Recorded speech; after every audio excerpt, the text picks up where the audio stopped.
Hello everyone, welcome to crazy G K trick. दोस्तों, railway NTPC की अगर आप तैयारी कर रहे हो तो ये सीरीज़ आपके लिए एक गेम चेंजर साबित होने वाली है। देखिए, हम सभी को पता है कि एनटीपीसी के अंदर 100 क्वेश्चन आने वाले हैं, जिसमें से 30 क्वेश्चन रीजनिंग एंड मैथ्स के होने वाले हैं। इन 40 क्वेश्चन जो सिलेक्शन डिसाइड करेंगे वो 40 क्वेश्चन होने वाले हैं जीएस के। रीजनिंग एंड मैथ्स के अंदर सभी स्टूडेंट अच्छा स्कोर कर लेते हैं, बट जहाँ पर प्रॉब्लम आती है वो आती है जीएस के अंदर, क्योंकि सब्जेक्ट ही इतना बड़ा है। फ्रेंड्स, एग्ज़ाम से पहले मैंने आप सभी के लिए 14 वीडियो की ये सीरीज़ प्लान करी है। ये सारे हर सब्जेक्ट के मास्टर वीडियो होने वाले हैं। Polity, history, Indian geography, world geography, economics, static GK, railway से रिलेटेड इंपॉर्टेंट फैक्ट, सभी कुछ हम इस सीरीज़ के माध्यम से कवर करने वाले हैं। ये पूरी सीरीज़ जो होने वाली है हमारी, वो होने वाली है मोस्ट इंपॉर्टेंट एमसीक्यू सीरीज़। देखिए, जो मैं आपको क्वेश्चंस कराऊंगा उसके साथ साथ मैं आपको कुछ इंपॉर्टेंट डिटेल भी बताऊंगा जहां से भी क्वेश्चन आने की संभावना ज़्यादा होती है। तो अगर हम 100-150 क्वेश्चन कर रहे हैं, विच मीन्स हम लगभग 450 से 500 फैक्ट इंपॉर्टेंट कवर करते हैं। और लास्ट टाइम रिवीजन के लिए ये सबसे बेस्ट हथियार होने वाला है, बेस्ट वेपन होगा आपके लिए। लिटरली फ्रेंड्स, आपको एग्जाम के अंदर इन टॉपिक से ज़रूर क्वेश्चन देखने को मिलेंगे। सीरियसली, अगर कोई स्टूडेंट ये 14 वीडियो की सीरीज प्रॉपर फॉलो कर ले तो उसका सिलेक्शन ना हो, ऐसा हो ही नहीं सकता। इस पूरी सीरीज के माध्यम से फ्रेंड्स हम लगभग 4000 से 5000 इंपॉर्टेंट फैक्ट को कवर करने वाले हैं, वो भी एमसीक्यू फॉर्मेट में।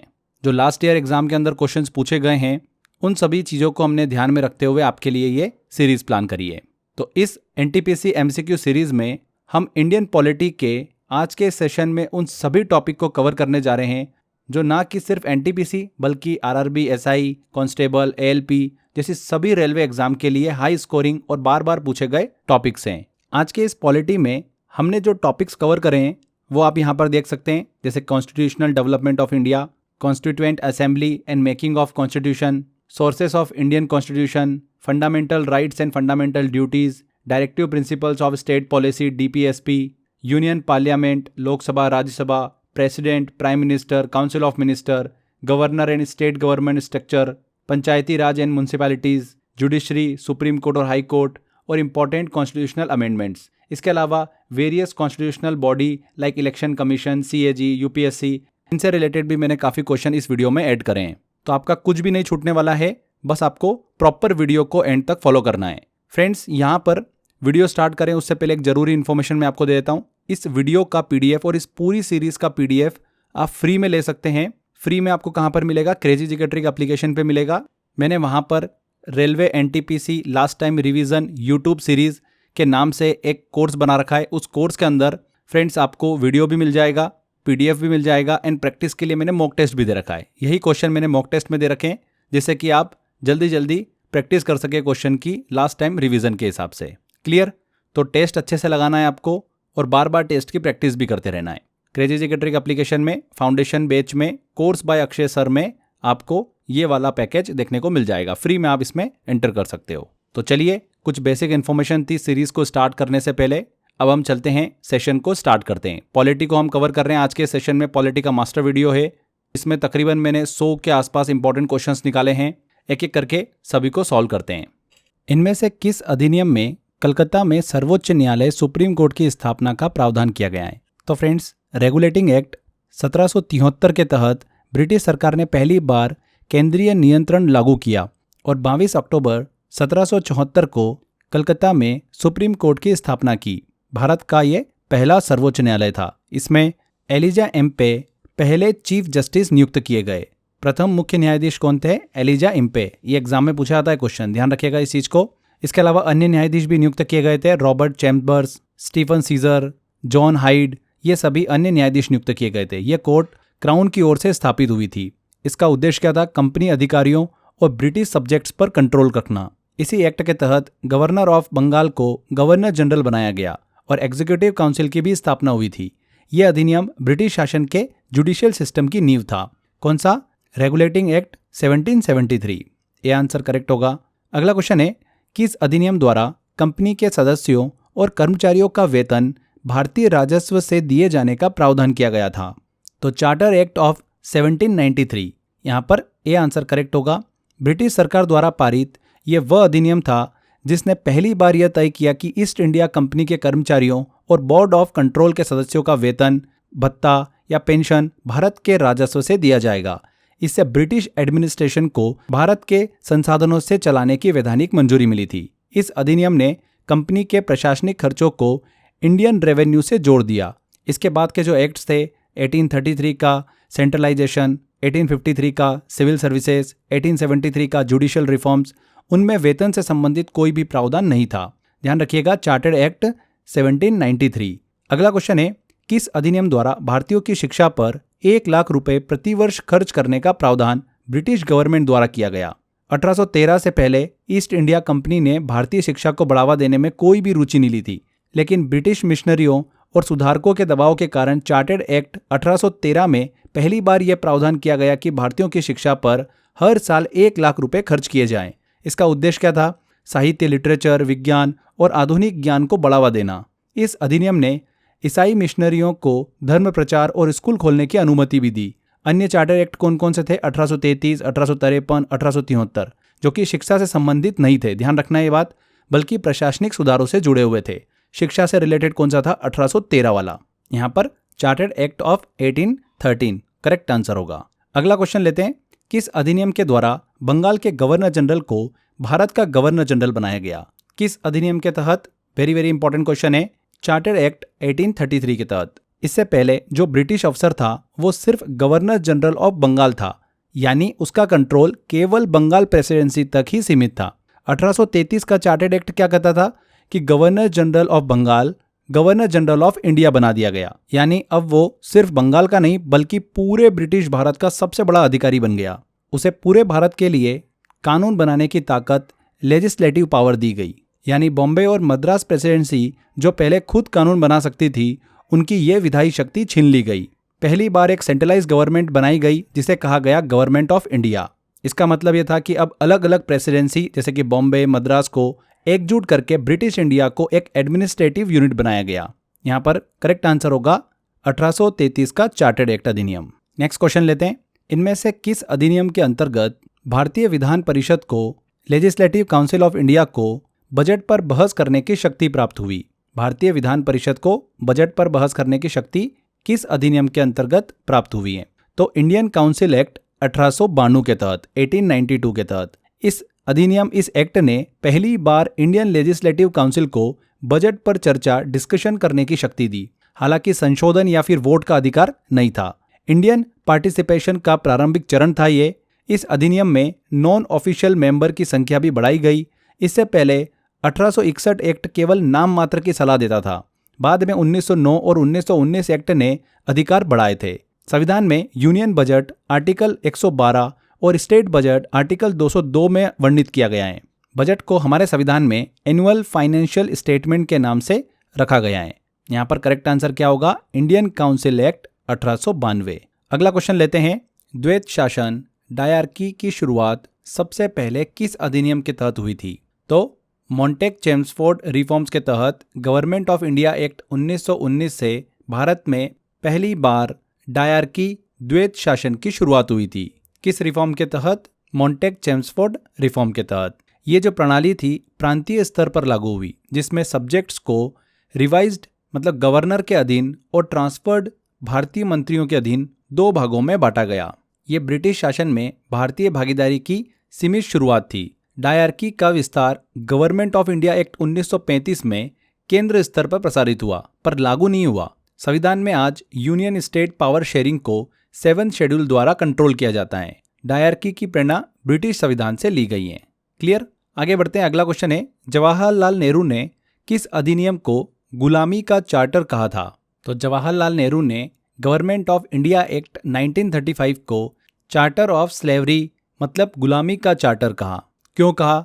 देखिए, इस एक्ट में भारतीयों को ऑटोनॉमी मतलब स्वशासन का दिखावा किया गया, लेकिन असली कंट्रोल अब भी ब्रिटिश क्राउन के पास ही रहा।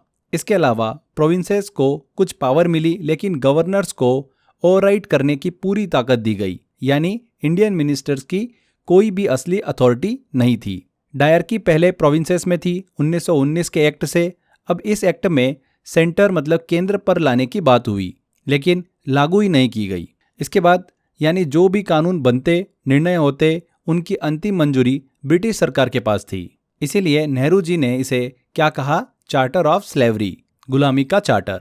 आगे बढ़ते हैं, अगला क्वेश्चन आता है, भारतीय संविधान सभा में महिला सदस्यों की कुल संख्या कितनी थी? तो भारतीय संविधान सभा जिसकी स्थापना 1946 में कैबिनेट मिशन प्लान के तहत हुई थी, उसमें कुल 15 महिला सदस्य थी। कितनी? 15। यहाँ पर डी आंसर करेक्ट होगा। इन महिलाओं ने राष्ट्र निर्माण में महत्वपूर्ण भूमिका निभाई। प्रमुख महिला सदस्यों में डॉक्टर हंसा मेहता, दुर्गाबाई देशमुख, राजकुमारी अमृत कौर, सरोजनी नायडू, सुचेता कृपलानी, ये सभी शामिल थी। इन महिलाओं ने फंडामेंटल राइट्स, वुमेन एम्पावरमेंट और माइनॉरिटी इशू जैसे विषयों पर सक्रिय भागीदारी दी। Total member of constitution assembly की अगर बात करें इनिशियली तो 389 थे। आफ्टर पार्टीशन कितने? 299। महिलाओं की भागीदारी ने संविधान को इंक्लूसिव और प्रोग्रेसिव स्वरूप दिया था। ध्यान रखिएगा, भारतीय संविधान सभा में महिला सदस्यों की कुल संख्या कितनी थी? 15 थी। नेक्स्ट क्वेश्चन आता है, भारतीय संविधान की रचना के समय संविधान सभा का संवैधानिक सलाहकार कौन था? तो संवैधानिक सलाहकार कौन थे? BN राव। उन्होंने भारतीय संविधान की प्रारंभिक रूपरेखा तैयार की और अन्य देशों के संविधान का गहन अध्ययन किया। उनका योगदान डायरेक्टिव प्रिंसिपल्स, फेडरल स्ट्रक्चर और फंडामेंटल राइट जैसे प्रावधानों को स्पष्ट रूप से ढालने में रहा है। BR अम्बेडकर ड्राफ्टिंग कमेटी के चेयरमैन थे, जबकि BN राव ने विधिक ढांचा तैयार करने में सहायता की थी। उनका सुझाव ही संविधान सभा के प्रारूप का आधार बना था। तो BN राव का कार्य टेक्निकल और एडवाइजरी नेचर का था। यहाँ पर ध्यान रखिएगा, BN राव करेक्ट आंसर है। नेक्स्ट क्वेश्चन आता है, भारत के संविधान पर हस्ताक्षर करने वाले पहले व्यक्ति कौन थे? तो भारतीय संविधान पर सबसे पहले हस्ताक्षर करने वाले व्यक्ति कौन थे? डॉक्टर राजेंद्र प्रसाद, जो संविधान सभा के अध्यक्ष मतलब प्रेसिडेंट भी थे। उन्होंने 24 जनवरी 1950 को सबसे पहले हस्ताक्षर किए। इस दिन संविधान सभा के सभी सदस्यों ने हस्ताक्षर किए, जो 26 जनवरी 1950 से लागू हुआ। डॉक्टर राजेंद्र प्रसाद बाद में स्वतंत्र भारत के पहले राष्ट्रपति बने। संविधान का अंतिम हस्ताक्षर जो था वो फैजल अली ने किए थे। कुल 284 सदस्यों ने संविधान पर हस्ताक्षर किए थे। ठीक है, क्लियर हुआ आपको? देखिए फ्रेंड्स, एक बहुत ही इंटरेस्टिंग चीज़ मैं आपको बताने वाला हूँ। रेलवे NTPC के अंदर मैंने जो लास्ट ईयर पेपर देखे, एनालिसिस करा, उसको समझ में आया कि बहुत सारे ऐसे क्वेश्चंस हैं जो प्रीवियस ईयर के हमको देखने को मिले। PYQ क्वेश्चंस बार बार रिपीट हो जाते हैं। ओके, तो उसके लिए हम क्या करें? PYQ क्वेश्चंस को हम सॉल्व करने बैठें या फिर हम उनको पढ़ने बैठें? क्या करना है उसका? क्योंकि क्वेश्चंस तो पूछ रहे हैं। अगर 20-25 क्वेश्चन आपको PYQ मिल जाते हैं तो आपका तो काम हो गया। कम समय में PYQ को कंप्लीट करने का मैंने एक शानदार तरीका आपको दिया है। देखिए, पहले देखो फिर मैं आपको बताता हूँ। यहाँ पर देखो, एक जैसे कि मेरे सिस्टम के अंदर मैंने फोल्डर बना रखा है NTPC वन लाइनर। ठीक है, NTPC वन लाइनर को हम अंदर जाते हैं तो देखो यहाँ पर अलग अलग आपको सब्जेक्ट दिख जाते हैं। फॉर एग्जाम्पल जैसे हम इकोनॉमिक्स में जाते हैं, इकोनॉमिक्स में गए तो इसके अंदर आपको PDFs मिल जाएगी। ये मैंने आपको वन लाइनर PDF दे रखी है इकोनॉमिक्स की। अब यहाँ पर हम एक PDF को ओपन करते हैं तो जैसे देखिए स्क्रॉल करके नीचे आएंगे तो यहाँ पर इस तरीके से हमने वन लाइनर दे रखे हैं। आपको करना ये है कि इन वन लाइनर को पढ़ते चलना है। ये है PYQ क्वेश्चन सी, बट मैंने इसको इस तरीके से अरेंज करा है कि आपका टाइम भी बचेगा एंड आप उसके इर्द गिर्द क्वेश्चन के कुछ बेसिक इन्फॉर्मेशन और एक्स्ट्रा इन्फॉर्मेशन भी कवर करते चलेंगे। फॉर्मेट मैंने ऐसा बनाया है कि पहले क्वेश्चन दिख जाएगा आपको, उसका करेक्ट आंसर और उसका एक बेसिक छोटा सा एक्सप्लेनेशन। इस तरीके से यहाँ पर देखिए आपको मल्टीपल वन लाइनर्स मिल जाएंगे। इसके अलावा जैसे फॉर एग्जाम्पल हम एक और सब्जेक्ट में चलते हैं, रेलवे GK में चलते हैं। रेलवे GK फॉर NTPC में आते हैं तो यहाँ पर ई-बुक भी दे रखी है मैंने आपको और वन लाइनर भी है। तो वन लाइनर में चलते हैं, इंग्लिश और हिंदी दोनों में है। हिंदी वाले में जाते हैं हम तो यहाँ पर देखिए अलग अलग रेलवे के टॉपिक्स मैंने दे रखे हैं, जैसे कि जोन, आपको हिस्ट्री मिल जाएगी रेलवे की, आपको वंदे भारत का मिल जाएगा, लग्जरी टूरिस्ट ट्रेन के बारे में इंफॉर्मेशन मिल जाएगी। तो जैसे वंदे भारत एक्सप्रेस में चलते हैं तो वंदे भारत एक्सप्रेस देखिए PDF ओपन कर लिया आपने। यहाँ पर आएंगे तो यहाँ पर आपको क्वेश्चंस देखने को मिल जाएंगे। वंदे भारत एक्सप्रेस को कब शुरू किया गया था? तो 15 फरवरी 2019 को शुरू किया। प्रधानमंत्री नरेंद्र मोदी ने नई दिल्ली से वाराणसी रूट पर इसका उद्घाटन किया था।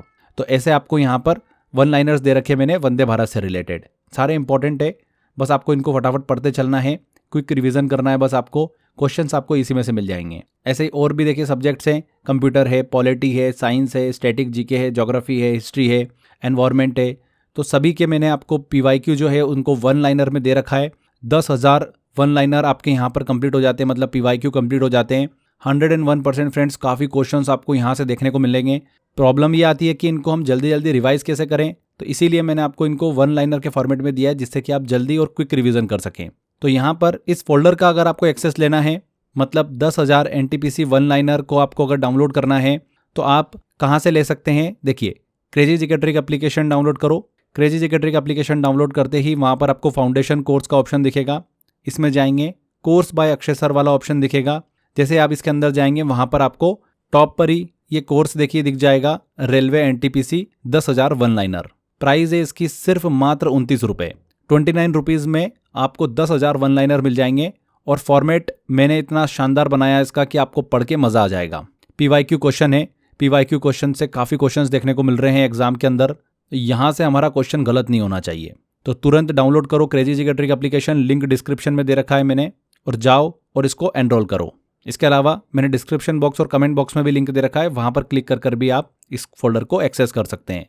कोई प्रॉब्लम आती है, कोई क्वेरी आती है तो स्क्रीन पर दिए गए नंबर पर कॉल करके आपकी क्वेरी रिजॉल्व कर सकते हैं। चलिए वापस आते हैं, हम नेक्स्ट क्वेश्चन लेते हैं। यहाँ पर सही कथन हमको सम्मिलित करना है। सूची 1 दे रखी है और सूची 2 दे रखी है। एक तरफ हमको कमेटी दे रखी है और दूसरी तरफ उनके अध्यक्ष का नाम हमको दे रखा है।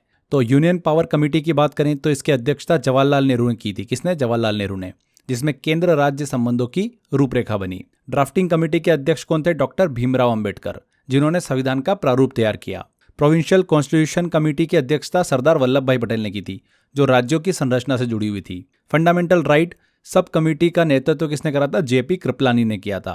तो यहाँ पर फ्रेंड्स 3, 4, 2, 1 बिल्कुल यहाँ पर करेक्ट आंसर होगा, मतलब आंसर बी। इन समितियों का गठन जो है 1946-47 के दौरान हुआ था। इन समितियों ने संविधान के मुख्य हिस्सों की नींव रखी है। आगे बढ़ते हैं। संविधान सभा की कुल सदस्यता 389 थी, जिसमें कितनी रियासतों के प्रतिनिधि थे? तो संविधान सभा की कुल प्रारंभिक सदस्य संख्या कितनी थी? 389 थी, जिसमें से 292 ब्रिटिश प्रांतों से और 93 रियासतें मतलब प्रिंसली स्टेट से और 4 चीफ कमिश्नरी क्षेत्रों से चुने गए थे। हालांकि सभी रियासतों ने शुरुआत में भाग नहीं लिया था। विभाजन के बाद पाकिस्तान के हिस्से के सदस्य हटा दिए गए, जिससे सदस्य संख्या घटकर 299 रह गई। यहाँ पर पूछा जा रहा है कि 389 में कितनी रियासतों के प्रतिनिधि थे? तो 93 रियासतों के, प्रिंसली स्टेट्स के। तो 93 करेक्ट आंसर है। अगला क्वेश्चन काफी इंपॉर्टेंट है। भारत की संविधान सभा ने किस तारीख को राष्ट्रीय ध्वज को अपनाया था? तो फ्रेंड्स, भारतीय संविधान सभा ने 22 जुलाई 1947 को राष्ट्रीय ध्वज को औपचारिक रूप से अपनाया। कब? 22 जुलाई 1947 को। यह स्वतंत्रता से पहले किया गया ताकि 15 अगस्त 1947 को भारत के स्वतंत्र होते ही ध्वज का उपयोग किया जा सके। नए ध्वज में तिरंगा बना रहा, जिसमें सबसे ऊपर केसरिया, बीच में सफ़ेद, जिसमें नीला अशोक चक्र है और नीचे हरा रंग था। अशोक चक्र में 24 तीलियां होती हैं जो न्याय, गति और धर्म का प्रतीक हैं। ध्वज का डिज़ाइन किसके द्वारा दिया गया था? पिंगली वेंकैया के द्वारा। ये चीज़ आप दिमाग में रखिएगा। आगे बढ़ते हैं। अगला क्वेश्चन है, भारतीय संविधान में मौलिक कर्तव्यों की अवधारणा किस देश के संविधान से ली गई? फंडामेंटल ड्यूटीज़ की बात हो रही है यहाँ पर। तो भारतीय संविधान में फंडामेंटल ड्यूटीज, मौलिक कर्तव्यों की अवधारणा को सोवियत संघ यूएसएसआर के संविधान से प्रेरित होकर जोड़ा गया। इन्हें 1976 में 42वें संविधान संशोधन द्वारा संविधान में आर्टिकल 51A के तहत जोड़ा गया। शुरुआत में 10 मौलिक कर्तव्य थे, जिन्हें 2002 में 11वां कर्तव्य जोड़कर पूरा किया गया। अभी वर्तमान में जो फंडामेंटल ड्यूटीज की संख्या है वो कितनी है? 11 है। ठीक है, 11 मौलिक कर्तव्य हैं। फंडामेंटल ड्यूटीज का उद्देश्य क्या होता है? नागरिकों को राष्ट्र के प्रति दायित्वों की जानकारी देना और संविधान के आदर्शों को सुरक्षित रखना है। क्लियर? अगला क्वेश्चन आता है, भारतीय संविधान में गणतंत्र, रिपब्लिक की अवधारणा इनमें से किस देश के संविधान से ली गई है? काफी अच्छा क्वेश्चन है, एग्जाम में पूछा जाता है। भारतीय संविधान में रिपब्लिक, गणतंत्र की अवधारणा फ्रांस से ली गई है। गणतंत्र का अर्थ है राज्य का प्रमुख जनता द्वारा निर्वाचित होता है, न कि विरासत के आधार पर राजा। भारत में राष्ट्रपति जनता के प्रतिनिधियों द्वारा चुना जाता है, जो इस सिद्धांत को यह दर्शाता है। रिपब्लिक शब्द संविधान की प्रस्तावना प्रियम्बल में शामिल है। यहाँ पर बी आंसर सही होगा, फ्रांस। आर्टिकल से रिलेटेड काफ़ी क्वेश्चन एग्जाम में पूछे जाते हैं। आर्टिकल को याद करने की मैंने ट्रिक बना रखी है। 100 आवर जीएस का जो मेरा कोर्स है उसमें मैंने बहुत अच्छे से पढ़ाया हुआ है। अगर आपने 100 आवर जीएस का मेरा कोर्स नहीं लिया है तो आप ले सकते हैं, क्रेजी जीके ट्रिक एप्लीकेशन पर अवेलेबल है। चलिए नेक्स्ट क्वेश्चन की तरफ चलते हैं। भारतीय संविधान में संविधान संशोधन की प्रक्रिया किस देश के संविधान से ली गई है? तो भारतीय संविधान में संविधान संशोधन मतलब अमेंडमेंट की जो प्रक्रिया है वो दक्षिण अफ्रीका के संविधान से ली गई है।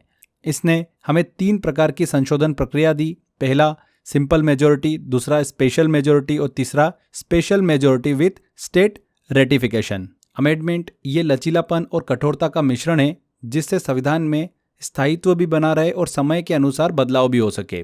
संशोधन प्रक्रिया को संविधान के आर्टिकल नंबर 368 में वर्णित किया गया है। Article number 368। आगे बढ़ते हैं फ्रेंड्स। अगला क्वेश्चन आता है, भारतीय संविधान में राष्ट्रपति पर महाभियोग चलाने की प्रक्रिया किस देश के संविधान से ली गई है? तो process of impeachment of the president किस देश के संविधान से ली गई है? ये लिया गया है फ्रेंड्स अमेरिका के संविधान से। ए आंसर सही होगा। भारत में ये प्रक्रिया आर्टिकल नंबर 61 के तहत आती है, जिसमें राष्ट्रपति पर संविधान के उल्लंघन के आधार पर महाभियोग मतलब इम्पीचमेंट चलाया जा सकता है। दोनों सदस्यों में स्पेशल मेजोरिटी की आवश्यकता होती है, 2/3 बहुमत की। यूएसए में भी राष्ट्रपति को कांग्रेस द्वारा इम्पीचमेंट किया जाता है, वहाँ की संसद का नाम है ये प्रक्रिया भारत में एकमात्र ऐसी है जो केवल राष्ट्रपति पर लागू होती है। क्लियर?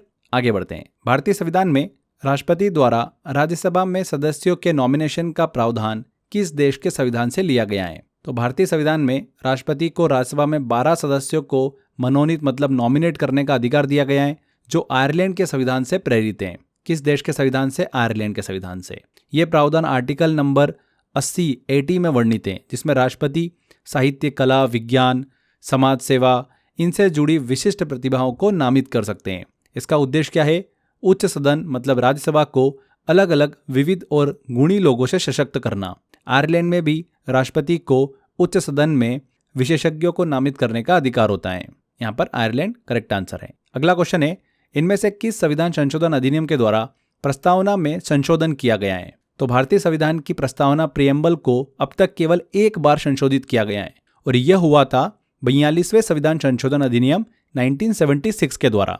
इस संशोधन में प्रस्तावना में 3 नए शब्द जोड़े गए, socialist, secular and integrity, Samajwadi, धर्मनिरपेक्ष और अखंडता। यह संशोधन इंदिरा गांधी सरकार के समय आपातकाल के दौरान किया गया था। 42वां संविधान संशोधन व्यापक संशोधन था, जिसे मिनी कॉन्स्टिट्यूशन भी कहा जाता है, क्योंकि इससे संविधान में कई संरचनात्मक परिवर्तन हुए। तो यहाँ पर 42 constitutional amendment act 1976 correct answer होगा। आगे बढ़ते हैं।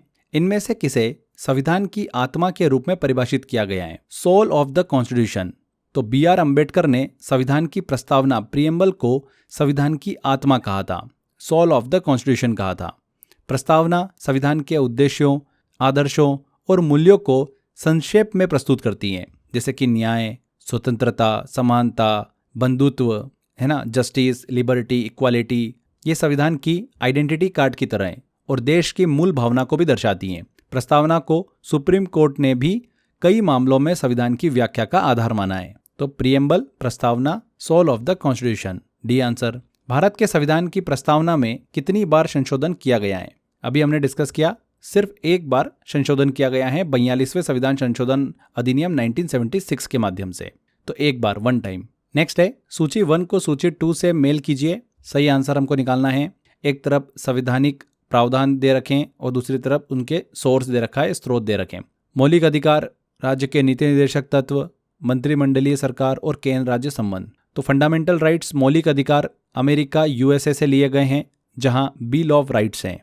राज्य की नीति निर्देशक तत्व की बात करें, DPSP, director principle of state policy, वो आयरलैंड से लिए गए हैं, जहां पर सामाजिक न्याय की व्यवस्था है। तो यहां पर हो गया 3rd नंबर का, बी का हो गया 3rd। ठीक है। अगर हम बात करें कैबिनेट गवर्नमेंट की, मंत्रिमंडलीय सरकार की, तो यह ब्रिटिश संविधान से लिए गए हैं, जहां पर पार्लियामेंट्री सिस्टम है। सेंट्रल स्टेट रिलेशंस की बात करें, केंद्र राज्य संबंध की, तो कनाडा के संविधान से लिए गए हैं, जहां पर स्ट्रॉन्ग सेंटर कॉन्सेप्ट है। तो डी का हो गया 2 नंबर। तो ए का हो गया 4, बी का हो गया 3, सी का हो गया 1 एंड डी का हो गया 2। तो इस हिसाब से देखें, लास्ट वाला जो ऑप्शन है ये बिल्कुल करेक्ट होगा। आगे बढ़ते हैं। अगला क्वेश्चन है, इनमें से किस समिति की सिफारिशों पर नागरिकों के मौलिक कर्तव्य, फंडामेंटल ड्यूटीज भारत के संविधान में जोड़े गए थे? किस समिति की सिफारिशों पर? तो फ्रेंड्स, वो थी स्वर्ण सिंह समिति। भारत के संविधान में फंडामेंटल ड्यूटीज को शामिल करने की सिफारिश स्वर्ण सिंह समिति ने 1976 में की थी। ये समिति इंदिरा गांधी सरकार द्वारा आपातकाल के दौरान गठित की गई थी। समिति की सिफारिश पर 42वें संविधान संशोधन अधिनियम 1976 द्वारा आर्टिकल 51A को जोड़ा गया, जिसमें मूल रूप से 10 फंडामेंटल ड्यूटीज शामिल की गई। इनका उद्देश्य क्या था? नागरिकों को राष्ट्र के प्रति उत्तरदायित्व का बोध कराना। अगला क्वेश्चन है, भारतीय संविधान में कितने मौलिक कर्तव्य हैं? तो कितने हैं? 11 हैं। मूल रूप से 1976 में 10 ड्यूटी शामिल की गई थी, जिन्हें 42वें संविधान संशोधन द्वारा जोड़ा गया था। बाद में 86वें संविधान संशोधन 2002 के माध्यम से एक नया कर्तव्य जोड़ा गया, ड्यूटी जोड़ी गई। 6 से 14 वर्ष की आयु के बच्चों को शिक्षा देना या फिर दिलाना, ये वाली ड्यूटी नहीं ऐड की गई और कुल मौलिक कर्तव्य की संख्या कितनी हो गई? 11 हो गई। फंडामेंटल ड्यूटीज़ को न्यायालय में लागू नहीं किया जा सकता, लेकिन ये नैतिक और राष्ट्रीय जिम्मेदारी के रूप में मानी जाती हैं।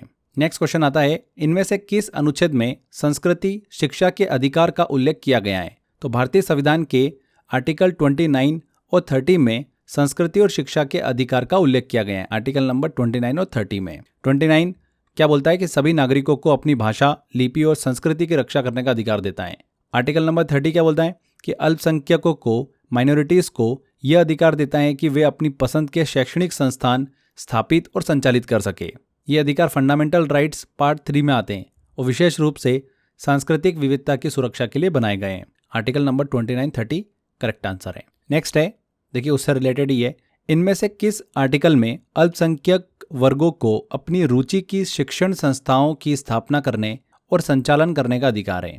Under which article do minorities have the right to establish and administer educational institutions of their choice? तो आर्टिकल नंबर 30। भारतीय संविधान का ये प्रावधान है जो अल्पसंख्यक के माइनॉरिटीज़ हैं उनको अपनी पसंद के शैक्षणिक संस्थान स्थापित करने और संचालित करने का मौलिक अधिकार है। ये अधिकार धार्मिक और भाषीय दोनों प्रकार के अल्पसंख्यकों को प्राप्त हैं। सी आंसर यहाँ पर करेक्ट होगा। अगला क्वेश्चन आता है, काफी इंपॉर्टेंट क्वेश्चन है, अदालतों के किस विशेष आदेश का अर्थ है कि गिरफ्तार व्यक्ति को अदालत के समक्ष पेश किया जाना चाहिए? तो किस विशेष आदेश का अर्थ होता है यहाँ पर? Habeas corpus. देखिए, हेबियस कॉर्पस एक फंडामेंटल रीट है जिसका मतलब होता है कि शरीर को हाजिर करो। का उपयोग कब होता है? जब किसी व्यक्ति को अवैध रूप से गिरफ्तार कर लिया गया हो या किसी एजेंसी ने बिना कानून के तहत अधिकार के बंदी बना लिया हो, तब कोर्ट ये रीट जारी करती हैं और कहती हैं कि उसे तुरंत कोर्ट में पेश करो। ये सबसे शक्तिशाली रीट मानी जाती हैं। क्यों मानी जाती हैं? क्योंकि इससे किसी भी नागरिक को तुरंत न्याय दिलाया जा सकता है, चाहे वो कहीं भी बंद हो। यह सरकार, पुलिस या किसी भी संस्था की गलत गिरफ्तारी पर रोक लगाने का शक्तिशाली हथियार है। ये रेट आर्टिकल नंबर 32 और आर्टिकल नंबर 226 के तहत सुप्रीम कोर्ट और हाई कोर्ट द्वारा जारी की जाती हैं। इसका उद्देश्य क्या है? व्यक्ति की व्यक्तिगत स्वतंत्रता की रक्षा करना। क्लियर? यहाँ पर हेबियस कॉर्पस बिल्कुल सही आंसर होगा, बंदी प्रत्यक्षीकरण। अगला क्वेश्चन आता है, समानता का अधिकार राइट टू इक्वालिटी के अंतर्गत कितने अधिकारों का उल्लेख है? तो राइट टू इक्वालिटी भारतीय संविधान के आर्टिकल नंबर 14 से लेकर 18 के अंतर्गत आता है। इसमें कुल 5 अधिकार शामिल हैं। 14, 15, 16, 17 और 18 मतलब 5। सी आंसर यहाँ पर सही होगा। आर्टिकल नंबर 14 बोलता है कानून के समक्ष समानता। आर्टिकल नंबर 15 क्या बोलता है? भेदभाव के विरुद्ध संरक्षण। आर्टिकल नंबर 16 बोलता है कि सार्वजनिक रोजगार में समान अवसर। आर्टिकल नंबर 17 काफ़ी इंपॉर्टेंट, अस्पृश्यता का अंत, अनटचेबिलिटी की बात करता है। आर्टिकल नंबर 18 उपाधियों की समाप्ति की बात करता है, अबोलिशन ऑफ टाइटल्स। तो राइट टू इक्वालिटी इसके अंतर्गत 5 अधिकारों का उल्लेख है। अगला क्वेश्चन है, इनमें से कौन सा मौलिक अधिकार देश में आपातकाल घोषित होने पर भी निलंबित नहीं किया जा सकता? तो इमरजेंसी के दौरान भारतीय संविधान के आर्टिकल 19 को निलंबित किया जा सकता है, लेकिन आर्टिकल नंबर 20 दंड के संबंध में संरक्षण जो है और आर्टिकल नंबर 21 जीवन और व्यक्तिगत स्वतंत्रता का अधिकार कभी भी निलंबित नहीं किया जा सकते। तो ये प्रावधान जो है 44वें संविधान संशोधन 1978 के द्वारा जोड़ा गया। आर्टिकल नंबर 20 और आर्टिकल नंबर 21 सुप्रीम कोर्ट ने इसे गोल्डन राइट्स कहा है। B answer. भारत के संविधान के इनमें से किस आर्टिकल में संपत्ति के अधिकार का उल्लेख है? तो राइट टू प्रॉपर्टी, संपत्ति का अधिकार पहले मौलिक अधिकार हुआ करता था बट अब मौलिक अधिकार नहीं है। संपत्ति के अधिकार को, राइट टू प्रॉपर्टी को 44वें संविधान संशोधन 1978 के द्वारा आर्टिकल नंबर 19(1)(f) और आर्टिकल नंबर 31 से हटाकर आर्टिकल नंबर 301 के अंतर्गत रखा गया। अब ये एक कानूनी अधिकार है, लीगल राइट है। जो राइट टू प्रॉपर्टी है ये लीगल राइट है, जो कहता है कि किसी व्यक्ति को उसकी संपत्ति से वंचित नहीं किया जा सकता सिवाय कानून द्वारा। ओके, यहाँ पर आर्टिकल नंबर 300A में। फंडामेंटल ड्यूटीज के तहत इनमें से क्या नहीं है? फंडामेंटल ड्यूटी की सूची आर्टिकल नंबर 51A में दी गई है। इसमें देशभक्ति, संस्कृति, पर्यावरण और सार्वजनिक संपत्ति से जुड़ी हुई जिम्मेदारियां शामिल हैं। इसमें सार्वजनिक संपत्ति की रक्षा, प्राकृतिक पर्यावरण का संरक्षण करना, राष्ट्रीय एकता को बढ़ावा देना जैसे फंडामेंटल ड्यूटी शामिल है। लेकिन freedom of speech and expression एक मौलिक अधिकार है, फंडामेंटल राइट है, जो आर्टिकल नंबर 19 है, न कि ड्यूटी है। तो यहाँ पर भाषण एवं अभिव्यक्ति की स्वतंत्रता, freedom of speech and expression, ये फंडामेंटल ड्यूटी के तहत नहीं है। D answer. इनमें से कौन सा तत्व भारतीय संविधान के भाग 4A में वर्णित नहीं है, मतलब मूल कर्तव्य में वर्णित नहीं है? तो पार्ट 4A में 11 मौलिक कर्तव्यों का उल्लेख है, ये तो तुमको पता है। इसमें राष्ट्रीय ध्वज का सम्मान, संविधान का पालन करना, संस्कृति की रक्षा, पर्यावरण सुरक्षा, भाईचारे को बढ़ावा देना, ये सभी शामिल है। माता पिता और गुरुओं का सम्मान एक नैतिक कर्तव्य जरूर है, लेकिन यह संविधान के मौलिक कर्तव्यों में स्पष्ट रूप से उल्लेखित नहीं है।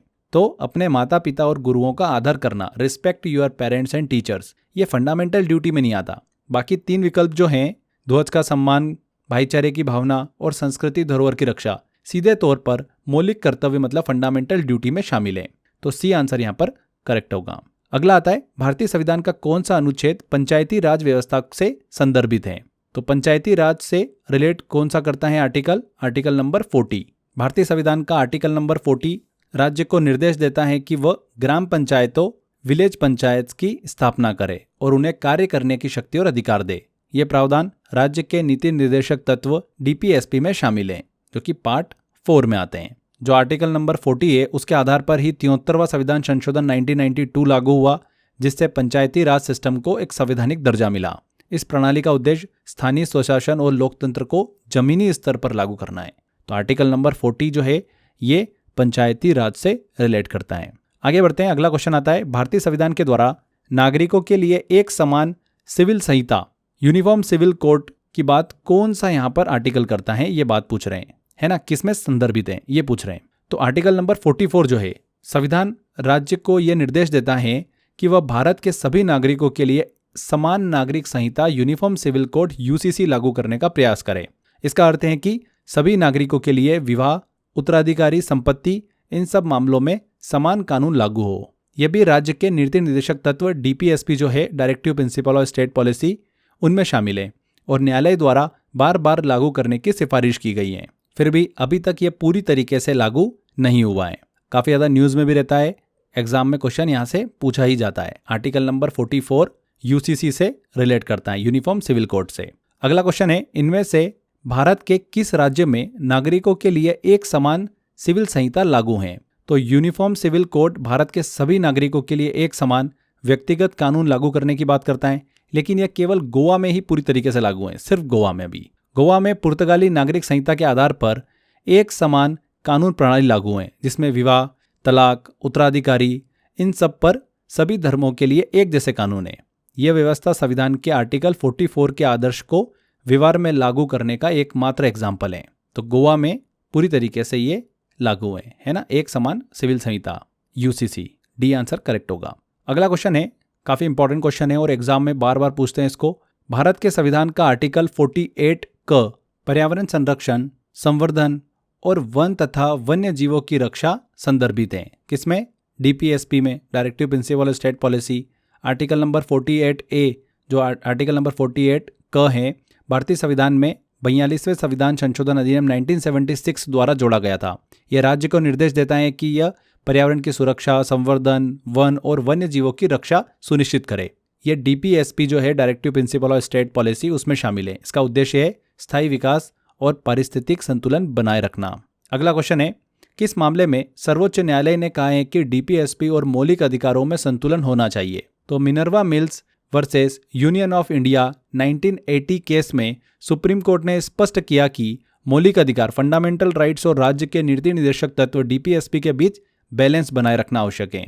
यहाँ पर बी आंसर बिल्कुल सही होगा, मिनर्वा मिल्स बनाम भारत। कोर्ट ने कहा कि दोनों ही संविधान का मूल ढांचा, बेसिक स्ट्रक्चर है और एक को बढ़ावा देने के लिए दूसरे को समाप्त नहीं किया जा सकता। इस फैसले ने केशवानंद भारती 1973 केस में जो घोषित बेसिक स्ट्रक्चर डॉक्ट्रिन को और मजबूत किया है। यह फैसला संसद की संशोधन शक्तियों पर भी महत्वपूर्ण सीमा तय करता है। आगे बढ़ते हैं, अगला क्वेश्चन लेते हैं। इंपॉर्टेंट क्वेश्चन है, सूची 1, सूची 2 को हमको देखिए सही सुमेलित करना है। एक तरफ आर्टिकल दे रखे हैं और दूसरी तरफ हमको यहाँ पर सब्जेक्ट दे रखा है। तो देखिए आर्टिकल नंबर 40 ग्राम पंचायतों के गठन की बात करता है, formation of village panchayat. Article number 41 काम करने का अधिकार की बात करता है, right to work. Article number 44 UCC की बात करता है, अभी हमने पढ़ा, समान नागरिक संहिता। आर्टिकल नंबर 48 कृषि और पशुपालन संगठन की बात करता है, organisation of agricultures and animal husbandry. तो इस हिसाब से यहाँ पर देखिए फर्स्ट ऑप्शन बिल्कुल करेक्ट होगा, 1, 2, 3 एंड 4 बिल्कुल सामने सामने दे रखा है हमको। चलिए आगे बढ़ते हैं। फंडामेंटल ड्यूटीज मूल कर्तव्यों को भारतीय संविधान में किस संशोधन द्वारा जोड़ा गया था? तो 42वें संविधान संशोधन द्वारा, 42 अमेंडमेंट एक्ट 1976 के द्वारा। फंडामेंटल ड्यूटीज को भारतीय संविधान में किस वर्ष शामिल किया गया? तो ईयर पूछ ले आपसे तो 1976। आगे बढ़ते हैं। 86वें संविधान संशोधन अधिनियम 2002 के तहत भारतीय संविधान में जोड़ा गया 11वां मौलिक कर्तव्य फंडामेंटल ड्यूटी किससे संबंधित है? काफी अच्छा क्वेश्चन है, एग्जाम में पूछा जाता है।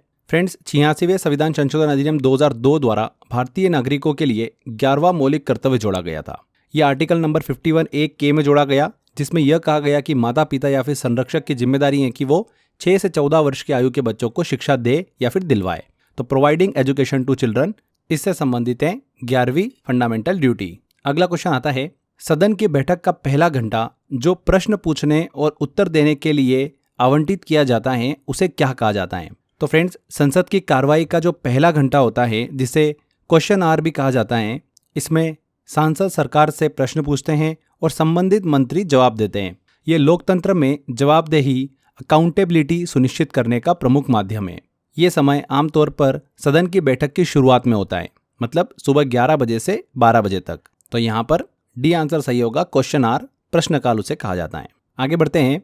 भारत के संविधान के अनुसार जब कोई मनी बिल, धन विधेयक राष्ट्रपति के पास मंजूरी के लिए भेजा जाता है तो उसे प्रमाणित करना होता है वह वास्तव में एक मनी बिल है, ये प्रमाणित करना होता है। तो ये प्रमाण पत्र कौन देता है? यहाँ पर ये क्वेश्चन पूछा जा रहा है। तो फ्रेंड्स, भारत के संविधान में आर्टिकल नंबर 111 जो है वो ये बताता है कि जब कोई बिल मतलब विधेयक संसद के पास में होकर राष्ट्रपति के पास मंजूरी के लिए जाता है तो राष्ट्रपति उसे मंजूर भी कर सकते हैं, ठीक है, या फिर नामंजूर भी कर सकते हैं। लेकिन अगर वह बिल मनी बिल है, धन विधेयक है, तो उसे राष्ट्रपति के पास भेजने से पहले यह जरूरी है कि लोकसभा अध्यक्ष जो है वो यह प्रमाणित करे, सर्टिफाई करे कि वह वाकई में एक मनी बिल है। तो प्रमाण पत्र कौन देता है, कौन सर्टिफाई करता है? लोकसभा अध्यक्ष, स्पीकर ऑफ लोकसभा। ये जो सर्टिफाई होता है, प्रमाण पत्र होता है, वो अंतिम एकदम फाइनल होता है, मतलब कोई अदालत चुनौती नहीं दे सकती। मनी बिल की परिभाषा यानी उसमें क्या क्या शामिल होता है, ये सारी बातें आर्टिकल नंबर 110 में दी गई हैं। ध्यान रखिएगा friends, speaker of Lok Sabha correct answer होगा। भारत में लोकसभा के लिए पहला आम चुनाव कब हुआ था? वेरी वेरी इंपॉर्टेंट क्वेश्चन है। भारत में पहला आम चुनाव, फर्स्ट जनरल इलेक्शन 1951-52 में हुआ था, जो कि नवगठित लोकतांत्रिक गणराज्य की ऐतिहासिक उपलब्धि थी। ये चुनाव 25 अक्टूबर 1951 से शुरू हुआ था और फरवरी 1952 तक चला था। इसमें लगभग 17 करोड़ मतदाताओं ने पार्टिसिपेट किया था। इंडियन नेशनल कांग्रेस को भारी बहुमत मिला और पंडित जवाहरलाल नेहरू पहले प्रधानमंत्री बने थे। यहाँ पर डी आंसर बिल्कुल करेक्ट होगा। अगला क्वेश्चन है, भारतीय संविधान का इनमें से कौन सा आर्टिकल राज्यसभा की अधिकतम संख्या 250 निर्धारित करता है? तो आर्टिकल नंबर 80। इसके अंतर्गत राज्यसभा की अधिकतम सदस्य संख्या 250 निर्धारित की गई है, मैक्सिमम। इसमें से 238 सदस्य जो है वो राज्यों के और केंद्र शासित प्रदेशों से निर्वाचित होते हैं और 12 सदस्य जो है वो राष्ट्रपति द्वारा नामित किए जाते हैं। नामित सदस्य जो होते हैं वो कला, साहित्य, विज्ञान और सामाजिक सेवा के क्षेत्र से जुड़े हुए होते हैं। राज्यसभा जो होता है ये एक स्थायी सदन होता है, इसे कभी भी भंग नहीं किया जा सकता। राज्यसभा की वर्तमान अधिकतम सदस्य संख्या जो होती है वो संविधान द्वारा निर्धारित की गई है, जिसे कानून द्वारा बदला जा सकता है। यहाँ पर आर्टिकल नंबर 80 बिल्कुल करेक्ट आंसर है। अगला है, अर्चना भारत में लोकसभा चुनाव लड़ना चाहती हैं, वह अधिकतम कितने निर्वाचन क्षेत्रों से चुनाव लड़ सकती है? बहुत ही अच्छा क्वेश्चन है। लोकसभा चुनाव में कोई भी उम्मीदवार अधिकतम 2 निर्वाचन क्षेत्रों से चुनाव लड़ सकता है। पहले अधिकतम 3 सीटों से चुनाव लड़ने की अनुमति थी, लेकिन इसे representation of people amendment act 1996 के जरिए घटाकर 2 कर दिया गया।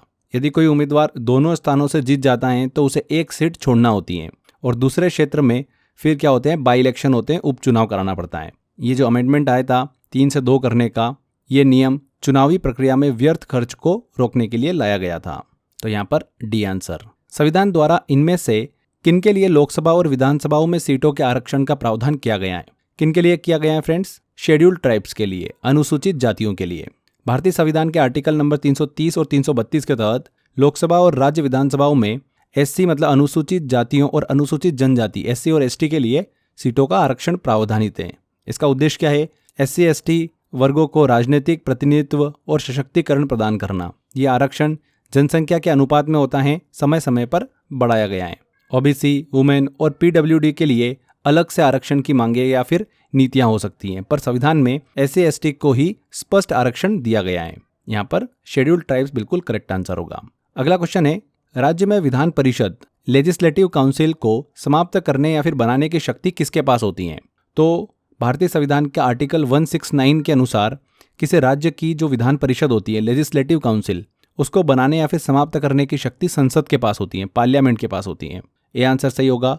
लेकिन संसद ऐसा तभी कर सकती है जब पहले उस राज्य की विधानसभा जो होती है, स्टेट लेजिस्लेटिव असेंबली, एक साधारण बहुमत सिंपल मेजोरिटी से प्रस्ताव जो है रिजोल्यूशन पास करे। इसके बाद संसद एक साधारण विधेयक ऑर्डिनरी बिल लाकर काउंसिल को बना या फिर खत्म कर सकती है। यह प्रक्रिया संविधान संशोधन जैसी नहीं होती है, इसलिए इसमें संविधान की धारा 368 के तहत संशोधन करने की जरूरत नहीं होती है। हाँ, अंत में राष्ट्रपति की अनुमति जो होती है वो जरूरी होती है। तो लेजिस्लेटिव काउंसिल को बनाने या फिर हटाने का फैसला राज्य नहीं, अंतिम रूप से संसद लेती है। तो पार्लियामेंट यहाँ पर करेक्ट आंसर है। अगला क्वेश्चन है, संसद में विपक्ष के नेताओं के वेतन और भत्ते संसद द्वारा किस वर्ष में पहली बार पारित अधिनियम द्वारा शासित हुए थे? तो विपक्ष के नेता, लीडर ऑफ अपोजिशन के वेतन और भत्तों को नियमित करने के लिए संसद ने 1977 में एक अधिनियम पारित किया, the salary and allowances of leaders of opposition in parliament act 1977। इससे पहले लीडर ऑफ अपोजिशन के नेताओं को कोई भी वैधानिक दर्जा नहीं मिला था। इस अधिनियम के तहत लोकसभा और राज्यसभा में मान्यता प्राप्त मुख्य विपक्षी दल के नेता को मंत्री के समान दर्जा प्राप्त होता है। इससे लोकतंत्र में सत्ता और विपक्ष के बीच बैलेंस बना रहता है। ध्यान रखिएगा 1977 में। अगला क्वेश्चन है, संसद के किसी सदन में मुख्य विपक्षी दल की मान्यता प्राप्त करने के लिए उस दल के कितने सदस्य होना चाहिए? बहुत अच्छा क्वेश्चन है। देखिए, मेन अपोजिशन पार्टी की मान्यता प्राप्त करने के लिए किसी भी दल को सदन की कुल सदस्य संख्या का कम से कम 10% जो है वो प्राप्त होना चाहिए, 1/10। यह नियम लोकसभा और राज्यसभा दोनों सदनों पर लागू होता है। अगर कोई भी दल 10% सीटें प्राप्त नहीं करता है तो लीडर ऑफ अपोजिशन की मान्यता नहीं दी जाती है। यहाँ पर 1/10वां भाग सदन की कुल संख्या का, डी आंसर। चलिए आगे देखिए, एक छोटी सी इन्फॉर्मेशन आप सभी के लिए, जो भी स्टूडेंट एसएससी एग्जाम की तैयारी कर रहे हैं, एसएससी की अलग अलग एग्जाम की तैयारी कर रहे हैं, फ्रेंड्स, आप सभी के लिए 90 डेज का मेरा मेंटरशिप प्रोग्राम स्टार्ट हो चुका है। आप इसको कभी भी ज्वाइन कर सकते हैं। डे वाइज आपको प्रॉपर फॉलो करना है। इस मेंटरशिप प्रोग्राम में मैं आपको डेली स्टडी प्लान देता हूँ, डेली प्रैक्टिस टेस्ट मिलते हैं आपको, कितने घंटे आपको स्टडी करना है, कौन सा टॉपिक आपको पढ़ना है, सिस्टमेटिक तरीके से मैंने इसको पूरा प्लान किया आपके लिए। परफॉर्मेंस मैट्रिक्स भी मिलती है आपको, आप अपना यहाँ पर ट्रैक कर सकते हैं कौन सा टॉपिक वीक है, कौन सा टॉपिक स्ट्रांग है। उस हिसाब से हम यहाँ पर मेहनत करते हैं, प्रैक्टिस करते हैं। एसएससी की कोई भी एग्जाम की अगर आप तैयारी कर रहे हैं, CGL, CHSL, MTS, GD, Delhi police, उन सभी के लिए ये मेंटरशिप प्लान बिल्कुल आपके लिए परफेक्ट है। इस पूरे 90 डेज मेंटरशिप प्रोग्राम के थ्रू आप 21,000 प्लस क्वेश्चंस कर लेते हैं। English, maths, reasoning, polity, GS, vocab, current affair सभी यहाँ पर कवर हो जाता है आपका। मेंटरशिप प्रोग्राम को और डिटेल में अगर आप समझना चाहते हैं तो मैंने इसके लिए एक डेडिकेटेड वीडियो बना भी रखा है, आप उसको देख सकते हैं। अगर आप मेंटरशिप प्रोग्राम को ज्वाइन करना चाहते हैं तो आप crazy GK trick application download कर लीजिए। वहाँ पर फाउंडेशन कोर्स में कोर्स बाय अक्षय सर में आपको ज्वाइन करने वाला ऑप्शन दिया हुआ है। इसके अलावा लिंक मैंने डिस्क्रिप्शन बॉक्स और कमेंट बॉक्स में भी पिन कर रखी है। तो एक छोटी सी अपडेट थी आप सभी के लिए। चलिए वापस आते हैं हमारे लेक्चर पर। आर्टिकल 108 के अंतर्गत लोकसभा और राज्यसभा की संयुक्त बैठक आहूत की जाती हैं, मतलब किसके द्वारा की जाती हैं? तो आर्टिकल 108 के तहत जब कोई सामान्य विधेयक जो होता है, ऑर्डिनरी बिल, दोनों सदनों में पास नहीं हो पाता है तो लोकसभा और राज्यसभा की संयुक्त बैठक, जॉइंट सिटिंग, उसे बुलाई जाती है। ये राष्ट्रपति द्वारा आहूत की जाती हैं। इस बैठक की अध्यक्षता लोकसभा का स्पीकर ही करते हैं। यह व्यवस्था संसद में जो गतिरोध होता है उसको समाप्त करने के लिए है। मनी बिल या फिर संविधान संशोधन विधेयकों पर संयुक्त बैठक का प्रावधान नहीं है। यहाँ पर बाय द प्रेसिडेंट बिल्कुल करेक्ट आंसर होगा। इनमें से कौन सा आर्टिकल संसद को, पार्लियामेंट को राज्य सूची जो स्टेट लिस्ट है उसके विषय पर कानून बनाने का अधिकार देता है? तो आर्टिकल नंबर 249। आर्टिकल नंबर 249 संसद पार्लियामेंट को स्टेट लिस्ट के जो भी सब्जेक्ट्स हैं, विषय हैं, उन पर कानून बनाने का अधिकार देता है। सामान्यतः जो राज्य सूची होती है, स्टेट लिस्ट होती हैं, उनमें जो सब्जेक्ट्स होते हैं उन पर कानून बनाने का अधिकार जो होता है वो राज्य सरकार के पास होता है। लेकिन आर्टिकल नंबर 249 संसद पार्लियामेंट को राज्य सूची के विषयों पर कानून बनाने का अधिकार देता है। यहाँ पर आर्टिकल नंबर 249 बिल्कुल करेक्ट होगा। अगला क्वेश्चन है, भारतीय संविधान का कौन सा आर्टिकल प्रधानमंत्री और राष्ट्रपति के बीच संबंधों से संबंधित है? तो आर्टिकल नंबर 75 जो है ये प्रधानमंत्री और राष्ट्रपति के बीच जो हमको रिलेशनशिप देखने को मिलता है उसको परिभाषित करता है। ये कहता है कि प्रधानमंत्री की नियुक्ति राष्ट्रपति द्वारा की जाएगी, राष्ट्रपति प्रधानमंत्री के सलाह पर ही अन्य मंत्रियों की नियुक्ति करता है। मंत्रिपरिषद जो होता है सामूहिक रूप से लोकसभा के प्रति उत्तरदायी होता है। यह अनुच्छेद जो होता है आर्टिकल नंबर 75 ये कार्यपालिका की संरचना और शक्तियों के बीच संतुलन स्थापित करता है। आर्टिकल नंबर 75 ध्यान रखना प्रधानमंत्री और राष्ट्रपति के बीच के रिलेशन को परिभाषित करता है। अगला क्वेश्चन आता है, साहित्य, विज्ञान, कला और सामाजिक सेवा में उत्कृष्टता के आधार पर राज्यसभा के सदस्यों को कौन नामित करता है? तो कौन नामित करता है? राष्ट्रपति, प्रेसिडेंट। राज्यसभा में 12 सदस्यों का नामांकन जो है नॉमिनेशन वो राष्ट्रपति द्वारा किया जाता है। ये प्रावधान आर्टिकल नंबर 80 के तहत आता है। इन सदस्यों को साहित्य, लिटरेचर, विज्ञान, साइंस, कला और सामाजिक सेवा जैसे क्षेत्रों में विशिष्ट योगदान के आधार पर नामित किया जाता है। क्लियर? काफी क्वेश्चन पूछे जाते हैं यहाँ से। अगला है क्वेश्चन, राष्ट्रपति की शपथ से संबंधित कौन सा अनुच्छेद है, कौन सा आर्टिकल है? तो आर्टिकल नंबर 60। इसमें राष्ट्रपति की शपथ मतलब ओथ का उल्लेख किया गया है। राष्ट्रपति शपथ लेते समय यह संकल्प करता है कि वह संविधान की रक्षा, पालन और संरक्षण करेगा और भारत की जनता की सेवा में कार्य करेगा। यह शपथ राष्ट्रपति द्वारा चीफ जस्टिस ऑफ इंडिया या उनकी अनुपस्थिति में सीनियर मोस्ट जज द्वारा दिलाई जाती है। कौन दिलाता है राष्ट्रपति को? Chief justice of India. शपथ जो होती है एक संवैधानिक प्रक्रिया है जो कार्यभार ग्रहण करने से पूर्व अनिवार्य होती है। प्रधानमंत्री जो होता है उसको शपथ कौन दिलाता है? वो राष्ट्रपति दिलाता है। और राष्ट्रपति को शपथ जो दिलाता है वो चीफ जस्टिस ऑफ इंडिया।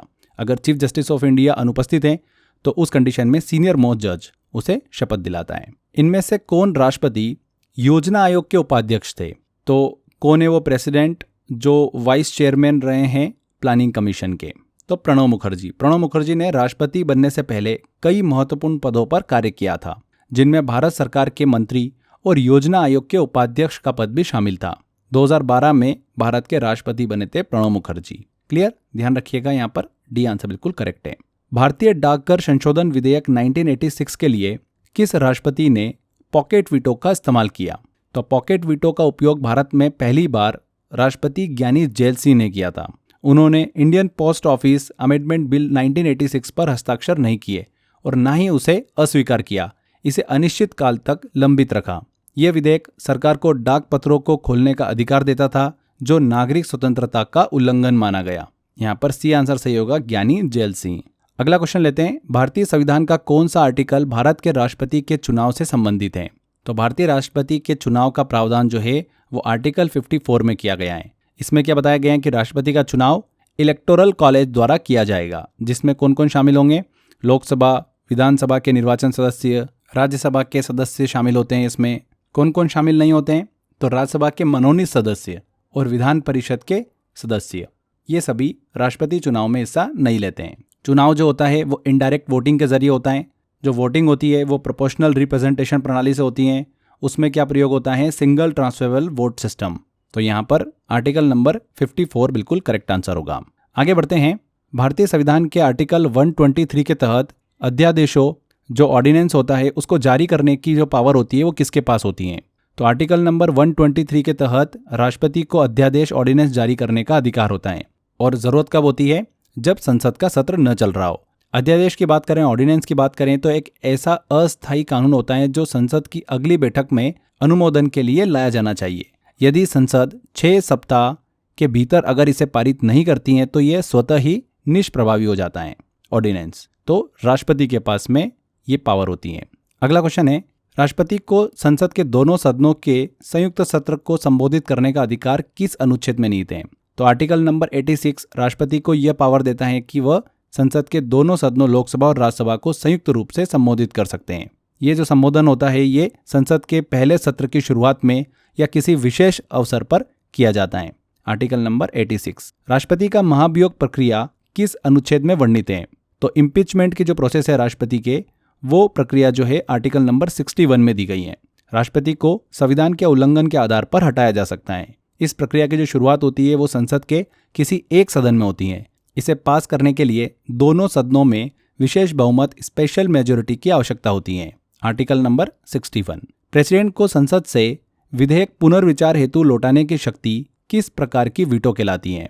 तो वो कहलाती है सस्पेंसिव वीटो, निलंबन निषेधाधिकार।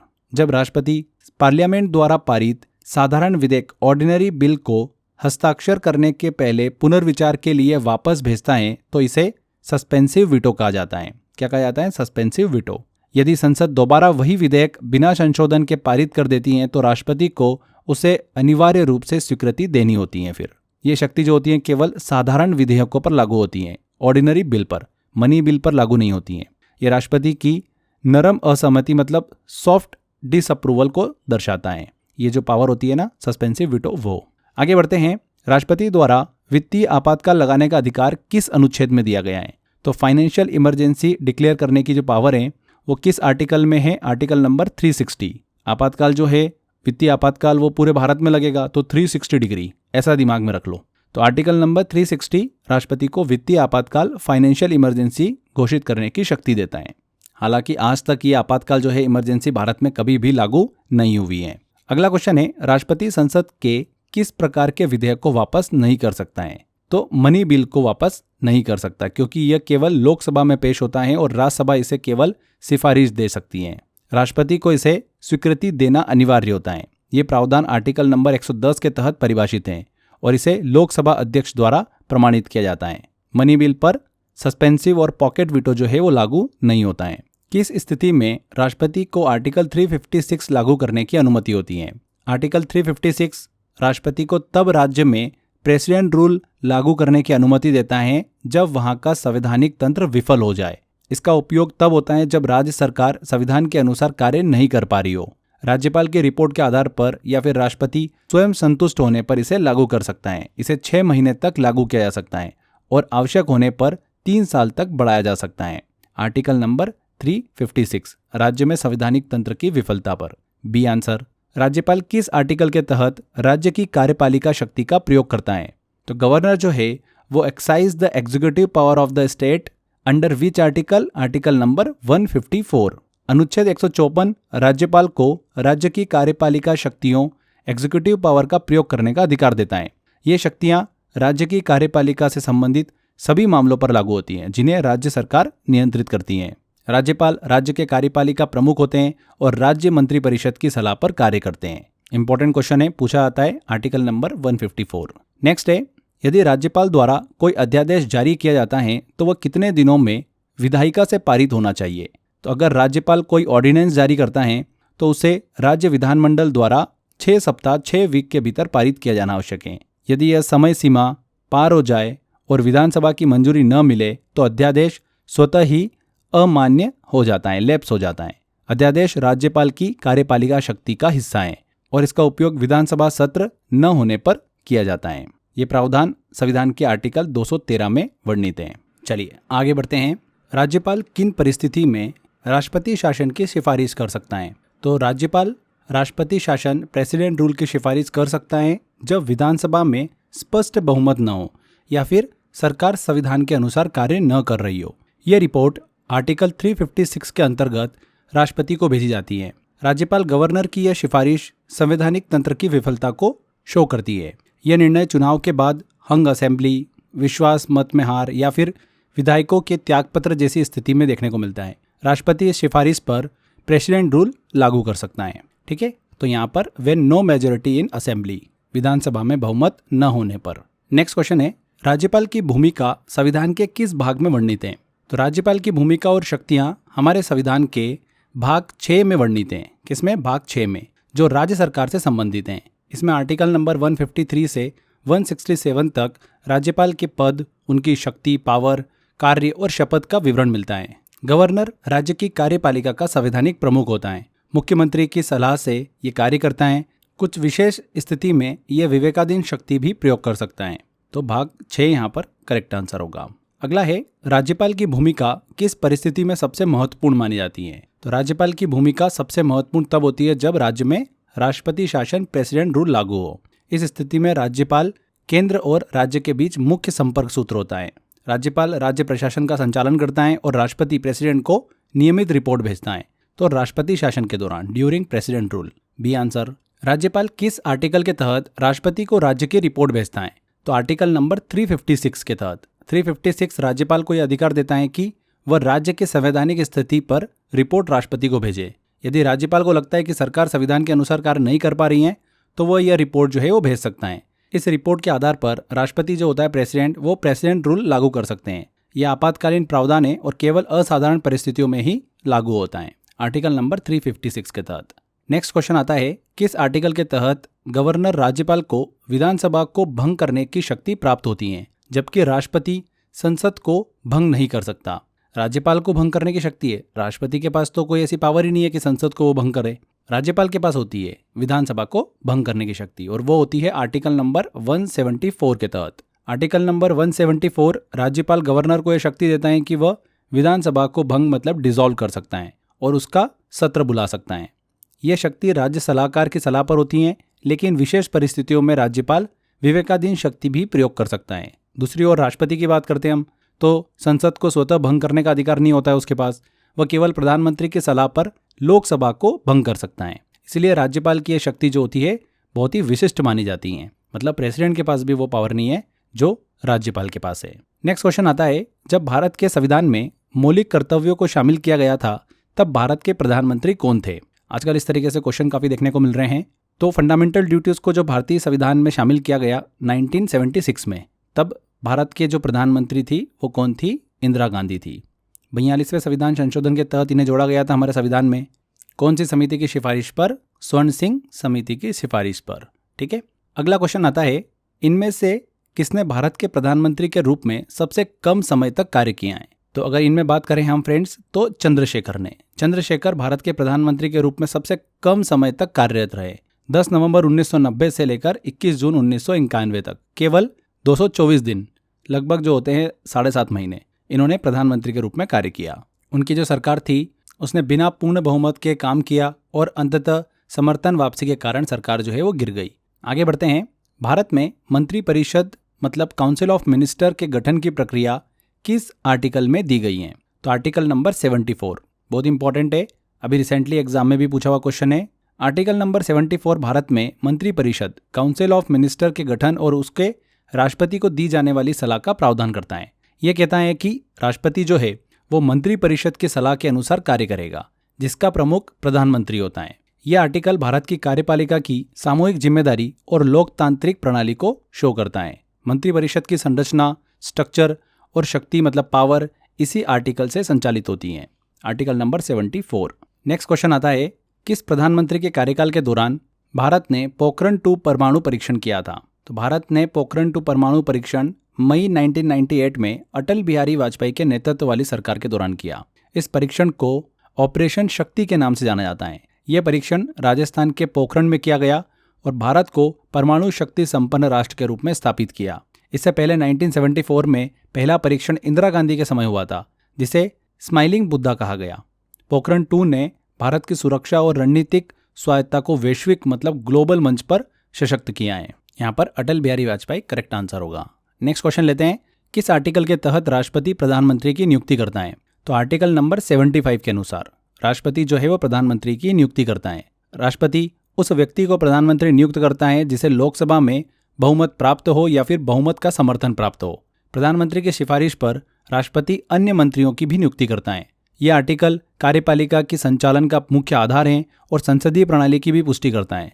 Article number 75। अगला क्वेश्चन है, किस प्रधानमंत्री ने मेक इन इंडिया पहल की शुरुआत की थी? तो मेक इन इंडिया पहल की शुरुआत प्रधानमंत्री नरेंद्र मोदी ने 25 सितंबर 2014 को की थी। इसका उद्देश्य क्या था? भारत को ग्लोबल मैन्युफैक्चरिंग हब बनाना, विदेशी निवेश को जो इंपोर्ट है उसको आकर्षित करना। यह पहल 25 क्षेत्रों को केंद्रित करती हैं, जैसे कि ऑटोमोबाइल, टेक्सटाइल, डिफेंस, फार्मा, ये सभी। इससे भारत में रोजगार, नवाचार और जो स्किल डेवलपमेंट होता है उसको बढ़ावा मिला है। मेक इन इंडिया पहल की शुरुआत हुई है नरेंद्र मोदी के कार्यकाल में। आगे बढ़ते हैं, आर्टिकल नंबर 74(2) के अनुसार राष्ट्रपति क्या कर सकता है? काफ़ी अच्छा क्वेश्चन है।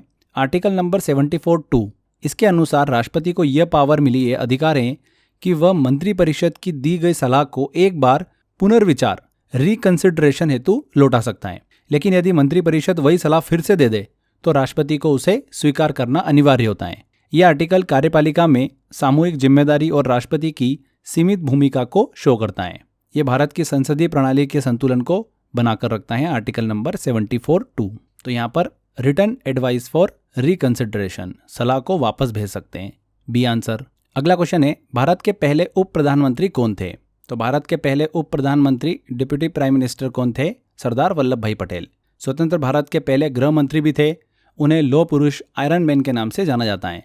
उन्होंने देशी रियासतों का भारत में विलय कर राष्ट्रीय एकता को मजबूत किया था। सरदार वल्लभ भाई पटेल। भारत का महान्यायवादी किस आर्टिकल के तहत नियुक्त होता है?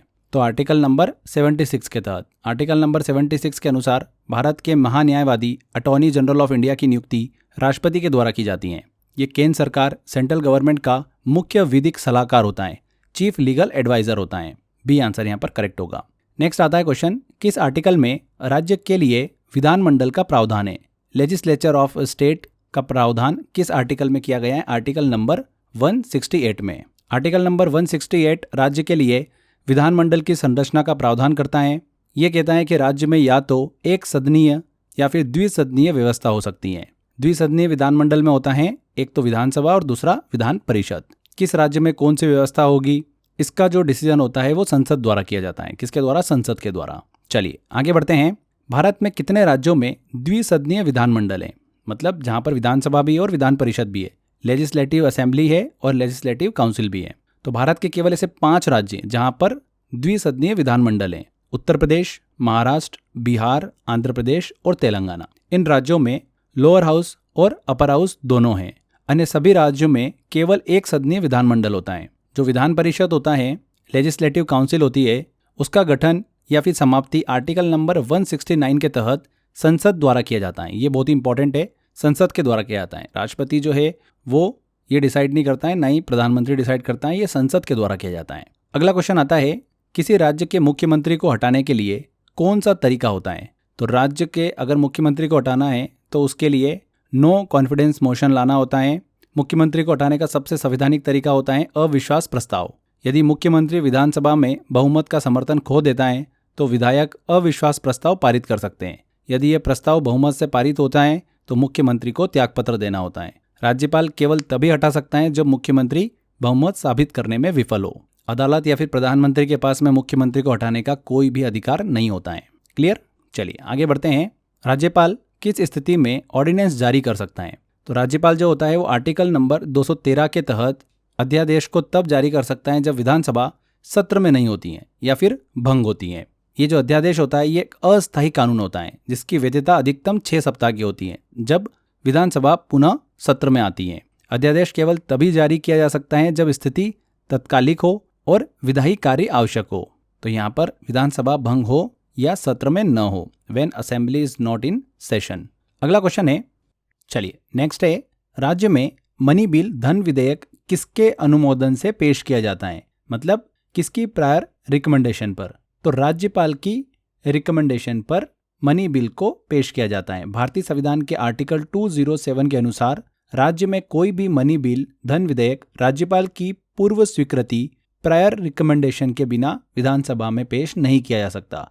इसमें राज्य सरकार के कर मतलब टैक्स, एक्सपेंडिचर और लोन से जुड़े प्रावधान जो है वो देखने को मिलते हैं। ये केवल विधानसभा में ही पेश हो सकता है, विधान परिषद में नहीं। मुख्यमंत्री या फिर वित्त मंत्री जो होता है वो इस बिल को तब तक नहीं ला सकते जब तक राज्यपाल अनुमति न दे। तो यहाँ पर गवर्नर बिल्कुल सही आंसर होगा, सी आंसर। अगला क्वेश्चन है, संविधान में नगर पालिकाओं के लिए कौन सा भाग मतलब पार्ट जोड़ा गया? तो 74th कॉन्स्टिट्यूशनल अमेंडमेंट एक्ट 1992 के तहत नगर पालिकाओं को संवैधानिक दर्जा देने के लिए पार्ट 9A जोड़ा गया। इसमें म्युनिसिपैलिटीज के स्ट्रक्चर, उनके कार्य, उनके चुनाव, अधिकार और उनके काम करने के तरीके से जुड़ी सारी व्यवस्थाएं दी गई हैं। इसका उद्देश्य क्या था कि नगर निकायों को सिर्फ राज्य कानूनों पर न छोड़कर उन्हें संवैधानिक पहचान दी जाए ताकि स्थानीय शासन और जवाबदेही मजबूत हो सके। तो यहाँ पर पार्ट 9A, बी आंसर। अगला क्वेश्चन है, 74वें संविधान संशोधन अधिनियम में कितनी प्रकार की नगर पालिकाओं का प्रावधान है? काफी अच्छा क्वेश्चन है। तो how many type of municipalities are provided under the 74th constitutional amendment act? 3। कितने? 3। नगर निगम, नगर परिषद और नगर panchayat. Municipal corporation, municipal council और नगर पंचायत। 3 प्रकार की नगर पालिकाएं बनाई गई इस संविधान संशोधन के तहत। बड़े शहरों के लिए नगर निगम, म्युनिसिपल कॉरपोरेशन, मध्यम आकार के जो शहर हैं उनके लिए म्युनिसिपल काउंसिल, नगर परिषद, और छोटे या फिर जो बहुत ही आधे शहर क्षेत्र होते हैं उनके लिए नगर पंचायत। इन सबको पार्ट 9A में संवैधानिक दर्जा दिया गया, जिससे शहरों में लोकतांत्रिक स्थानीय शासन स्थापित हो सके। तो यहाँ पर 3B आंसर बिल्कुल करेक्ट होगा। अगला क्वेश्चन है, पंचायती राज को संविधान में किस अनुच्छेद द्वारा निर्देशित किया गया है? तो आर्टिकल नंबर 40 संविधान के जो DPSP है, राज्य नीति निर्देशक सिद्धांत, डायरेक्टिव प्रिंसिपल और स्टेट पॉलिसी, उसका हिस्सा है ये। इसमें राज्य सरकारों को यह निर्देश दिया गया है कि वे ग्राम पंचायतों की स्थापना करें और उन्हें कार्य करने के लिए अधिकार दे। इसी आधार पर 1992 में 73वां संविधान संशोधन लाया गया, जिससे पंचायतों को संवैधानिक दर्जा मिला और लोकतांत्रिक स्थानीय शासन को मजबूती भी दी गई। तो आर्टिकल नंबर 40। नेक्स्ट है, किस समिति ने अनुशंसा की थी कि पंचायती राज को संवैधानिक दर्जा दिया जाए? तो LM सिंघवी समिति 1986 ने यह सिफारिश की थी कि पंचायती राज संस्थाओं को संवैधानिक दर्जा कॉन्स्टिट्यूशनल स्टेटस मिलना चाहिए। इससे पहले अशोक मेहता और बलवंत राय मेहता समिति जो थी, उनने पंचायती राज की समीक्षा की थी, लेकिन उन्हें केवल संवैधानिक दर्जा देने की बात कही थी। ML सिंघवी समिति ने यह सुझाव दिया कि पंचायतों को संविधान में स्थान दिया जाना चाहिए ताकि उनका अस्तित्व स्थायी और मजबूत हो सके। इस सिफारिश के आधार पर ही आगे 73वां संविधान संशोधन लाया गया। तो LM सिंघवी समिति सी आंसर। पंचायती राज व्यवस्था किस संविधान संशोधन से लागू हुई? तो 73वां संविधान संशोधन अधिनियम 1992 के माध्यम से। पंचायती राज व्यवस्था को संविधान में शामिल करने वाला सबसे ऐतिहासिक कदम था। ये 24 अप्रैल 1993 से लागू हुआ। इसमें पार्ट 9 जोड़ा गया और आर्टिकल 243 से 243O तक के प्रावधान जो है वो लाए गए। इसमें पंचायतों के स्ट्रक्चर, चुनाव, कार्यालय, उनके आरक्षण, उनके वित्तीय अधिकार, इन सब की बात कही है। ये ग्रामीण लोकतंत्र को मजबूत करने की दिशा में एक बड़ा कदम था। यहाँ पर 73 सी आंसर बिल्कुल करेक्ट होगा। अगला क्वेश्चन है, आर्टिकल 243N संबंधित है। तो आर्टिकल 243N जो है ये पंचायती राज प्रणाली लागू करने से पहले की ट्रांजिशनल प्रोविजन से संबंधित हैं, संक्रमणकालीन व्यवस्था से संबंधित हैं। ये प्रावधान क्या कहता है कि जब तक नई व्यवस्था लागू नहीं हो जाती तब तक मौजूदा पंचायतें और उनके नियम जो है वो प्रभावी रहेंगे। यह व्यवस्था राज्यों को नए संवैधानिक ढांचे के अनुरूप बदलाव करने के लिए समय देने हेतु जोड़ी गई थी। Article number 243N।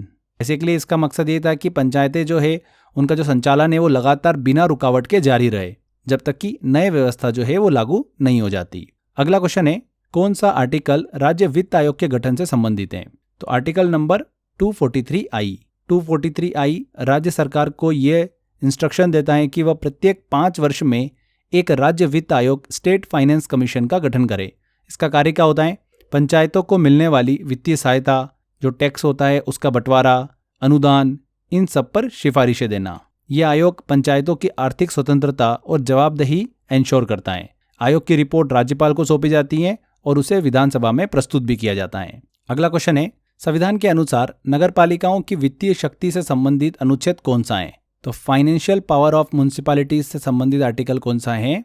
Article number 243H नगरपालिकाओं को राजस्व एकत्र करने की शक्ति प्रदान करता है। काफी इंपॉर्टेंट है ये क्वेश्चन। इसके तहत राज्य विधायिका को यह अधिकार है कि नगरपालिकाओं को कर लगाने, टैक्स लगाने, शुल्क वसूलने और अनुदान प्राप्त करने की शक्ति दे। यह प्रावधान नगर निकायों की वित्तीय स्वायत्तता और जो डेवलपमेंट काम होते हैं उनके लिए आवश्यक संसाधनों को एंश्योर करता है। इससे नगरपालिकाएं स्वस्थ वित्तीय प्रशासन में बिल्कुल एकदम सक्षम बनती हैं। आर्टिकल नंबर 243H ध्यान रखना, फाइनेंशियल पावर ऑफ म्युनिसिपैलिटीज से संबंधित है। अगला क्वेश्चन आता है, संविधान की 11वीं अनुसूची में पंचायती राज संस्थाओं को कितने विषयों पर अधिकार दिए गए हैं? तो संविधान की जो 11वीं अनुसूची है, 11th शेड्यूल है, उसमें पंचायती राज संस्थाओं को 29 सब्जेक्ट्स पर अधिकार दिए हैं। कितने? 29 सब्जेक्ट्स। ये जो शेड्यूल है 73वें संविधान संशोधन अधिनियम 1992 के तहत जोड़ी गई थी। इसमें ग्राम विकास, सिंचाई, कृषि, एग्रीकल्चर, जलापूर्ति, पशुपालन, सड़क निर्माण करना, प्राथमिक शिक्षा, इन सब सब्जेक्ट्स को शामिल किया गया है। इसका उद्देश्य क्या है? स्थानीय प्रशासन को सशक्त बनाना और ग्राम स्तर पर निर्णय लेने की क्षमता देना। ठीक है, तो यहाँ पर 29 सब्जेक्ट्स। इनमें से किन राज्यों में मार्च 2013 में उच्च न्यायालय की स्थापना की गई? तो मार्च 2013 में 2 नए उच्च न्यायालय, हाई कोर्ट की स्थापना हुई, मेघालय और त्रिपुरा में। पहले ये राज्य जो है वो गुवाहाटी उच्च न्यायालय के अधीन आते थे। अरुणाचल प्रदेश और मिजोरम अभी भी गुवाहाटी हाईकोर्ट के बेंच के रूप में काम करते हैं। ये बदलाव भारत में न्यायिक पहुंच को स्थानीय स्तर पर मजबूत करने के उद्देश्य से किया गया था। 2013 में 2 नए उच्च न्यायालयों की स्थापना हुई थी, मेघालय और त्रिपुरा में। तो यहाँ पर फ्रेंड्स आंसर सही होगा बी आंसर, केवल 2 और 4 में, मेघालय और त्रिपुरा में।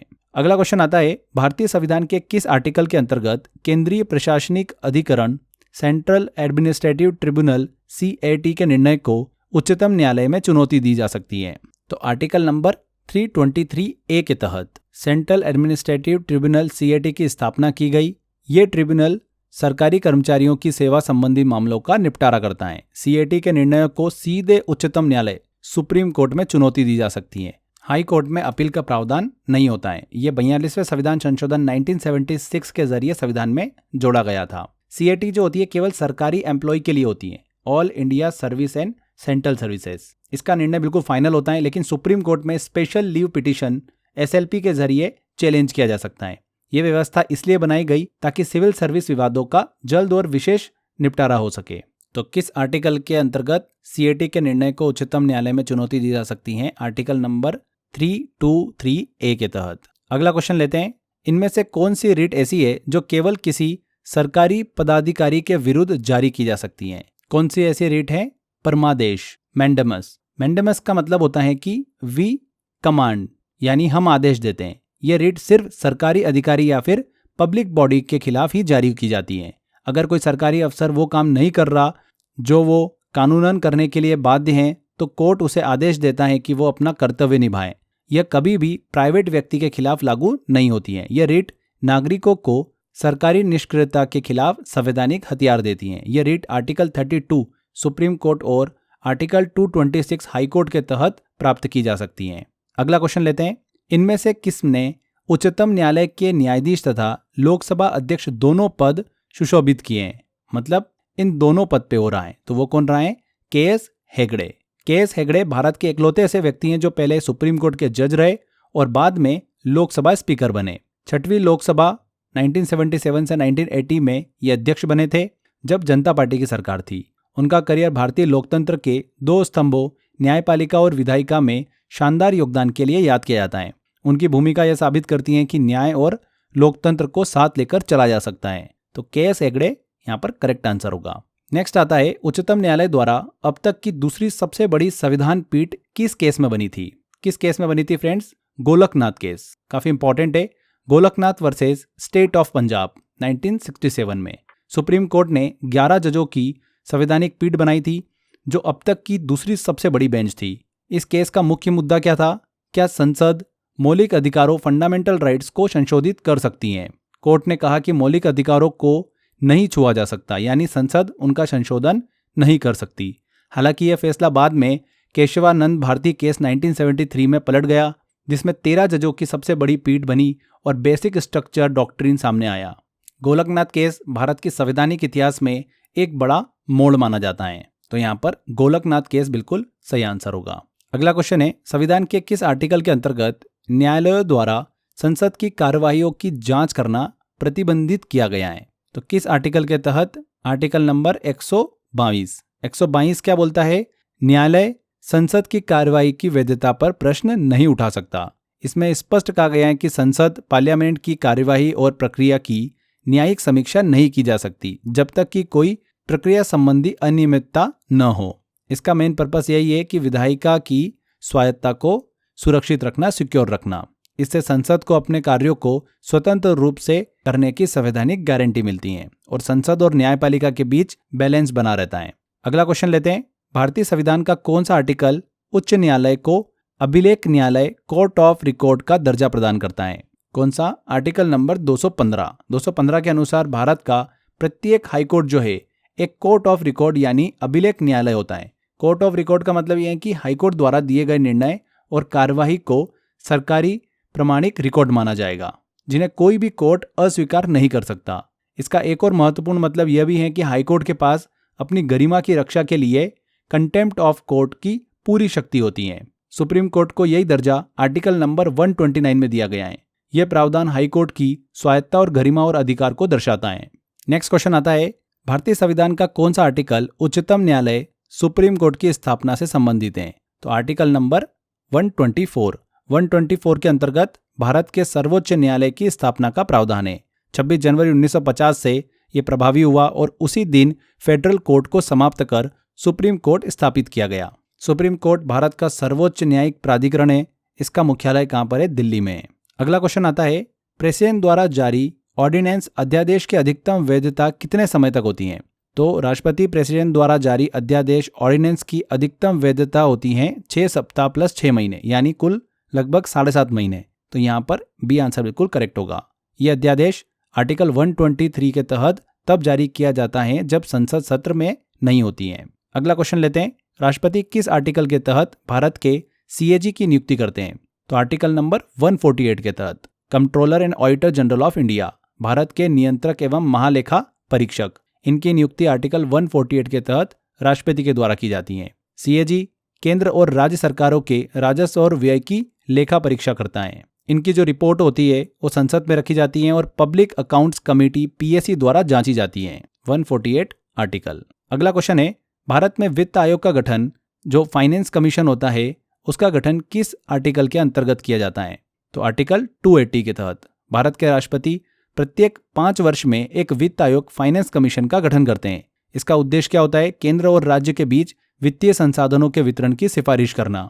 ये आयोग जो होता है ये वितरण, अनुदान और पंचायतें और नगर पालिकाओं के वित्तीय सहायता जैसे विषयों पर सुझाव देता है। इसकी जो सिफारिशें होती है वो बाध्यकारी नहीं होती हैं, लेकिन नीति निर्माण में महत्वपूर्ण भूमिका निभाती हैं। तो आर्टिकल नंबर 280 के अंतर्गत वित्त आयोग फाइनेंस कमीशन का गठन किया जाता है। अगला क्वेश्चन है, भारत का पहला वित्त आयोग किसकी अध्यक्षता में गठित हुआ था? तो केसी नियोगी की अध्यक्षता में गठित हुआ था पहला वित्त आयोग फाइनेंस कमीशन 1951 में। यह आयोग 1952 में कार्यरत हुआ था। इसका कार्यकाल 1952 से 1957 तक रहा। अगला क्वेश्चन है, केंद्रीय सतर्कता आयोग सीवीसी का गठन किस समिति की सिफारिश पर हुआ था? तो सेंट्रल विजिलेंस कमीशन का गठन जो है वो किसकी सिफारिश पर हुआ था? के संथानम समिति की सिफारिश पर। देखिए, सीवीसी जो है केंद्रीय सतर्कता आयोग, इसका गठन 1964 में के संथानम समिति की सिफारिश पर हुआ। इसका उद्देश्य था कि भ्रष्टाचार रोकना और प्रशासनिक जवाबदेही सुनिश्चित करना, इंश्योर करना। प्रारंभ में ये एक गैर संवैधानिक निकाय था, लेकिन 2003 में इसे संवैधानिक दर्जा दिया गया। यह आयोग केंद्रीय सरकारी अधिकारियों की जांच और निगरानी का कार्य करता है। इसका मुख्यालय कहाँ पर है? नई दिल्ली में स्थित है। यहाँ पर सी आंसर बिल्कुल सही होगा, के संथानम समिति। अगला क्वेश्चन है, एनएचआरसी राष्ट्रीय मानवाधिकार आयोग की स्थापना कब की गई थी? तो राष्ट्रीय मानवाधिकार आयोग की स्थापना 12 अक्टूबर 1993 को की गई थी। किसके तहत? मानवाधिकार संरक्षण अधिनियम 1993 के तहत। ये एक ऑटोनोमस बॉडी है जो नागरिकों के मौलिक मानवाधिकारों की सुरक्षा और प्रचार का कार्य करता है। इसका मुख्यालय भी कहाँ पर है? नई दिल्ली में स्थित है। अगला क्वेश्चन आता है, राष्ट्रीय पिछड़ा वर्ग आयोग को संवैधानिक दर्जा कब मिला? तो 102 संविधान संशोधन के तहत राष्ट्रीय पिछड़ा आयोग को संवैधानिक दर्जा मिला। एनसीबीसी राष्ट्रीय पिछड़ा वर्ग आयोग। ये संशोधन अनुच्छेद 338B जोड़ता है, जिसमें एनसीबीसी की संरचना, स्ट्रक्चर, शक्तियां और कार्य का प्रावधान है। पहले यह केवल एक संविधिक निकाय था जिसे 1993 में स्थापित किया गया था। संशोधन के बाद यह एक संवैधानिक संस्था बन गई है जो कि सामाजिक और शैक्षिक रूप से पिछड़े वर्गों के अधिकारों की सुरक्षा करती हैं। 102 संविधान संशोधन 2018 के तहत। अगला क्वेश्चन आता है, संविधान के किस आर्टिकल में चुनाव आयोग का प्रावधान है? तो आर्टिकल नंबर 324 में भारत के चुनाव आयोग इलेक्शन कमीशन का प्रावधान है। यह आयोग राष्ट्रपति, उपराष्ट्रपति, संसद और राज्य विधायिकाओं के चुनाव कराने के लिए उत्तरदायी है। यह एक स्वतंत्र और संवैधानिक बॉडी है जिसकी नियुक्ति राष्ट्रपति के द्वारा की जाती है। आयोग में एक मुख्य चुनाव आयुक्त होता है, मतलब चीफ इलेक्शन कमिश्नर, और अन्य चुनाव आयुक्त होते हैं, इलेक्शन कमिश्नर होते हैं। इसका कार्य क्या होता है? निष्पक्ष और स्वतंत्र चुनाव इंश्योर करना। तो आर्टिकल नंबर 324। किस वर्ष 44वें संविधान संशोधन द्वारा संपत्ति के अधिकार को मूल अधिकारों की सूची से हटा दिया गया? किस वर्ष हटा दिया गया था? 1978 में। संपत्ति का अधिकार, राइट टू प्रॉपर्टी, को 44वें संविधान संशोधन अधिनियम 1978 के द्वारा फंडामेंटल राइट की सूची से हटा दिया गया। पहले ये आर्टिकल 19(1)(f) और आर्टिकल नंबर 31 के तहत मौलिक अधिकार था, संपत्ति का अधिकार। संशोधन के बाद इसे आर्टिकल 300(a) में रखा गया, जिससे यह केवल एक कानूनी अधिकार बन गया, लीगल राइट बन गया। ठीक है, इसका उद्देश्य क्या है? भूमि सुधारों और सामाजिक न्याय को आगे बढ़ाना। तो 1978 करेक्ट आंसर है। अगला क्वेश्चन आता है, अगस्त 2021 में रामनाथ कोविंद ने सामाजिक और शैक्षिक रूप से पिछड़े वर्गों की पहचान करने और उन्हें निर्दिष्ट करने के लिए राज्यों और केंद्रशासित प्रदेशों को सशक्त बनाने हेतु किस संविधान संशोधन अधिनियम को सहमति दी? तो 105वां संविधान संशोधन अधिनियम 2021, वेरी वेरी इंपॉर्टेंट। राष्ट्रपति रामनाथ कोविंद ने 18 अगस्त 2021 को इसको स्वीकृति दी थी। इसके माध्यम से राज्यों और केंद्रशासित प्रदेशों को यह अधिकार दिया गया कि वे सामाजिक और शैक्षिक रूप से पिछड़े वर्गों की पहचान कर सके। ये संशोधन आर्टिकल नंबर 342A को संशोधित करता है। ये सुप्रीम कोर्ट के एक निर्णय के बाद लाया गया, जिससे राज्य की पहचान की शक्ति समाप्त हो गई थी। इस संशोधन ने संविधान में संघीय ढांचे और सामाजिक न्याय की भावना को बनाए रखा। किस संविधान संशोधन अधिनियम को सहमति दी? 105वां संविधान संशोधन अधिनियम 2021। अगला क्वेश्चन आता है, भारतीय संविधान के इनमें से किस संवैधानिक संशोधन अधिनियम ने लोकसभा और राज्यों की विधानसभाओं के निर्वाचन के लिए मतदान की आयु 21 से घटाकर 18 कर दी? कौन सा है वो? 61वां संविधान संशोधन अधिनियम 1988 द्वारा लोकसभा और राज्य विधानसभाओं की मतदान की जो न्यूनतम आयु थी 21 वर्ष से घटाकर 18 वर्ष कर दी गई। यह संशोधन आर्टिकल 326 में बदलाव करता है, जो सार्वभौमिक वयस्क मताधिकार से संबंधित है। इसका उद्देश्य था कि युवा भागीदारी को बढ़ावा देना और लोकतंत्र को मजबूत करना था। यह संशोधन 15 मार्च 1989 को लागू किया गया। 61वां संविधान संशोधन। अगला क्वेश्चन है, किस संविधान संशोधन अधिनियम ने भारतीय संविधान में नगर पालिकाओं से संबंधित उपबंधों को जोड़ा था? तो 74वां संविधान संशोधन अधिनियम 1992। इसके माध्यम से म्युनिसिपैलिटीज से संबंधित प्रावधान भाग 9A में जोड़े गए। ये संशोधन 1 जून 1993 से लागू हुआ था। इसमें नगर पालिकाओं म्युनिसिपैलिटीज से संबंधित स्ट्रक्चर, कार्य, चुनाव, अधिकार, उनकी वित्तीय शक्तियां, ये सभी शामिल हैं। तो यहाँ पर 74th constitutional amendment act 1992। Next है, भारतीय संविधान के 71वें संशोधन में कोंकणी, मणिपुरी और नेपाली भाषाओं को किस अनुसूची में शामिल किया गया है? तो 71वें संविधान संशोधन अधिनियम 1992 के तहत कोंकणी, मणिपुरी और नेपाली भाषाओं को भारतीय संविधान की 8वीं अनुसूची 8वीं शेड्यूल में शामिल किया गया था। वर्तमान में 8वीं अनुसूची में कितनी भाषाएं हैं? 22 भाषाएं। नेक्स्ट क्वेश्चन है, 103वें संविधान संशोधन की वैधता पर सुप्रीम कोर्ट का क्या फैसला था? तो फ्रेंड्स देखिए, यहाँ पर अगर हम देखें तो 103वां संविधान संशोधन अधिनियम 2019 के तहत EWS इकोनॉमिकल वीकर सेक्शन को 10% आरक्षण देता है। इसकी वैधता को सुप्रीम कोर्ट की 5 जजों की संविधान पीठ ने परखा है। 3-2 के बहुमत से कोर्ट ने कहा कि यह संशोधन वैध है और संविधान के मूल ढांचे का उल्लंघन नहीं करता है, यानी इकोनॉमिक आधार पर आरक्षण देना संवैधानिक रूप से ठीक है। तो यहाँ पर ऑप्शन देखेंगे तो केवल A और B। विकल्प C में कहा गया है कि यह मूल ढांचे का उल्लंघन करता है, जो कि गलत है। नेक्स्ट क्वेश्चन है, OBC के लिए शैक्षणिक संस्थाओं में आरक्षण किस संविधान संशोधन से हुआ है? तो 93 संविधान संशोधन 93rd अमेंडमेंट एक्ट 2005 के तहत अनुच्छेद 15(5) जोड़ा गया, जिसमें OBC अदर बैकवर्ड क्लासेस को सरकारी और निजी शैक्षणिक संस्थाओं एक्सक्लूडिंग माइनॉरिटी इंस्टीट्यूशन में आरक्षण दिया जा सका। इसका मकसद क्या था? सामाजिक न्याय और शैक्षिक समानता को बढ़ावा देना। यह संशोधन 2006 से लागू हुआ है। इसके बाद OBC स्टूडेंट को कॉलेज में 27% आरक्षण मिला है। अगला क्वेश्चन है, NJSC की स्थापना किस संविधान संशोधन से हुई है? नेशनल जुडिशियल अपॉइंटमेंट्स कमीशन की किस संविधान संशोधन के तहत हुई है? 99वें संविधान संशोधन के तहत। 99वें संविधान संशोधन 2014 के जरिए NJSC की स्थापना हुई, उसे बनाया गया, जिसका मकसद था न्यायाधीशों की नियुक्ति में पारदर्शिता लाना। लेकिन ध्यान रखिएगा, सुप्रीम कोर्ट ने 2015 में NJSC को असंवैधानिक करार देकर कॉलेजियम प्रणाली बहाल कर दी है। यहाँ पर 99 अमेंडमेंट बिल्कुल करेक्ट आंसर होगा। आगे बढ़ते हैं। अगला है, भारत में GST लागू करने वाला संशोधन कौन सा है? तो GST goods and service tax को भारत में लागू करने के लिए 101वां संविधान संशोधन अधिनियम 2016 लाया गया था। इसमें आर्टिकल 246A, 269A और 279A को जोड़ा गया। इसके जरिए GST काउंसिल बनी, जो टैक्स रेट तय करती हैं। 1 जुलाई 2017 से लागू हुआ, जिससे भारत में एक देश एक कर, वन नेशन वन टैक्स की अवधारणा शुरू हुई है। तो GST संबंधित अमेंडमेंट जो है वो कौन सा है? 101 अमेंडमेंट। अगला क्वेश्चन है, हिंदी को संघ की राजभाषा किस अनुच्छेद के तहत घोषित किया गया? तो आर्टिकल नंबर 343 के अनुसार हिंदी को देवनागरी लिपि में भारत की संघीय राजभाषा official language of the union घोषित किया गया है। इसमें यह भी कहा गया है कि अंग्रेजी को 15 वर्षों तक सहायक भाषा के रूप में जारी रखा जाएगा। बाद में राजभाषा अधिनियम 1963 लाया गया, जिससे हिंदी और अंग्रेजी दोनों की स्थिति बरकरार रखी गई। ठीक है, तो यहाँ पर आर्टिकल 343। अगला क्वेश्चन है, आर्टिकल 32 और 226 के तहत कितनी प्रकार की रिट्स जारी होती हैं? तो कितनी प्रकार की रिट्स जारी होती हैं? आर्टिकल नंबर 32 सुप्रीम कोर्ट और आर्टिकल नंबर 226 हाई कोर्ट के तहत 5 प्रकार की रिट्स जारी की जाती हैं। पहला है हैबियस कॉर्पस, अगर कोई व्यक्ति गलत तरीके से हिरासत इलीगल डिटेंशन में हो तब।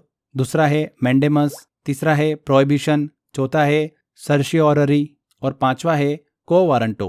ये रिट तब जारी होती है जब किसी व्यक्ति से पूछा जाता है कि तुम इस सरकारी पद पर किस अधिकार से बैठे हो, यानी यदि कोई व्यक्ति बिना योग्यता या अधिकार के पद पर बैठा है तो उसे हटाया जा सकता है। तो यहाँ पर 5 बिल्कुल करेक्ट आंसर होगा। अगला और आखिरी क्वेश्चन लेते हैं, ट्रेंडिंग क्वेश्चन है, वक्फ अमेंडमेंट बिल 2025 का मुख्य उद्देश्य क्या है?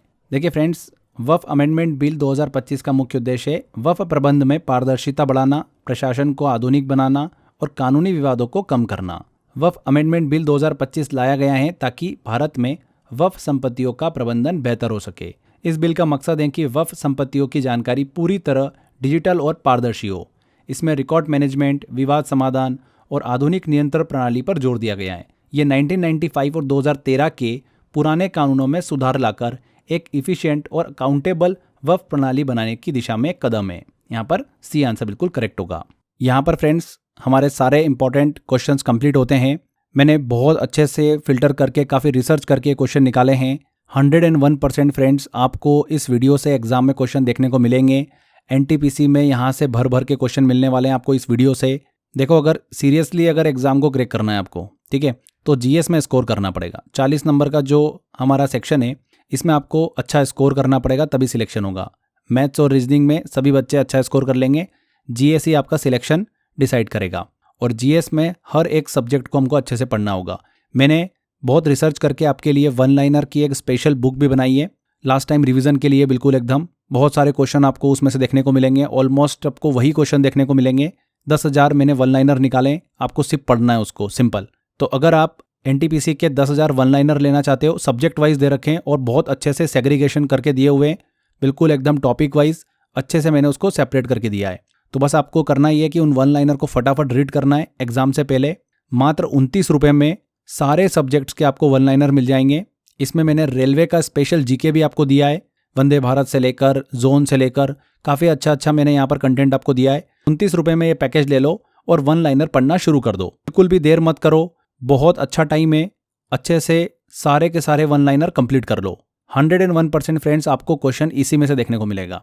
कहाँ से लेंगे? तो इस वीडियो के डिस्क्रिप्शन बॉक्स और कमेंट बॉक्स में लिंक दे रखा है, वहाँ पर क्लिक कर आप इसको ले सकते हैं। इसके अलावा crazy GK trick application download करो, वहाँ पर आप फाउंडेशन कोर्स में जाओगे, कोर्स बाय अक्षय सर में जाओगे, वहाँ पर आपको ऑप्शन मिल जाएगा।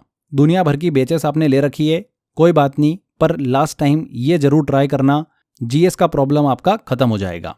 एक और इंपॉर्टेंट चीज, अगर आप इस वीडियो का अच्छे से प्रैक्टिस करना चाहते हो, एमसीक्यू की प्रैक्टिस करना चाहते हो, तो फ्री में मैंने इन 14-15 वीडियोस का एक कोर्स बना रखा है, रेलवे लास्ट टाइम रिवीजन के नाम से, NTPC GS last time revision.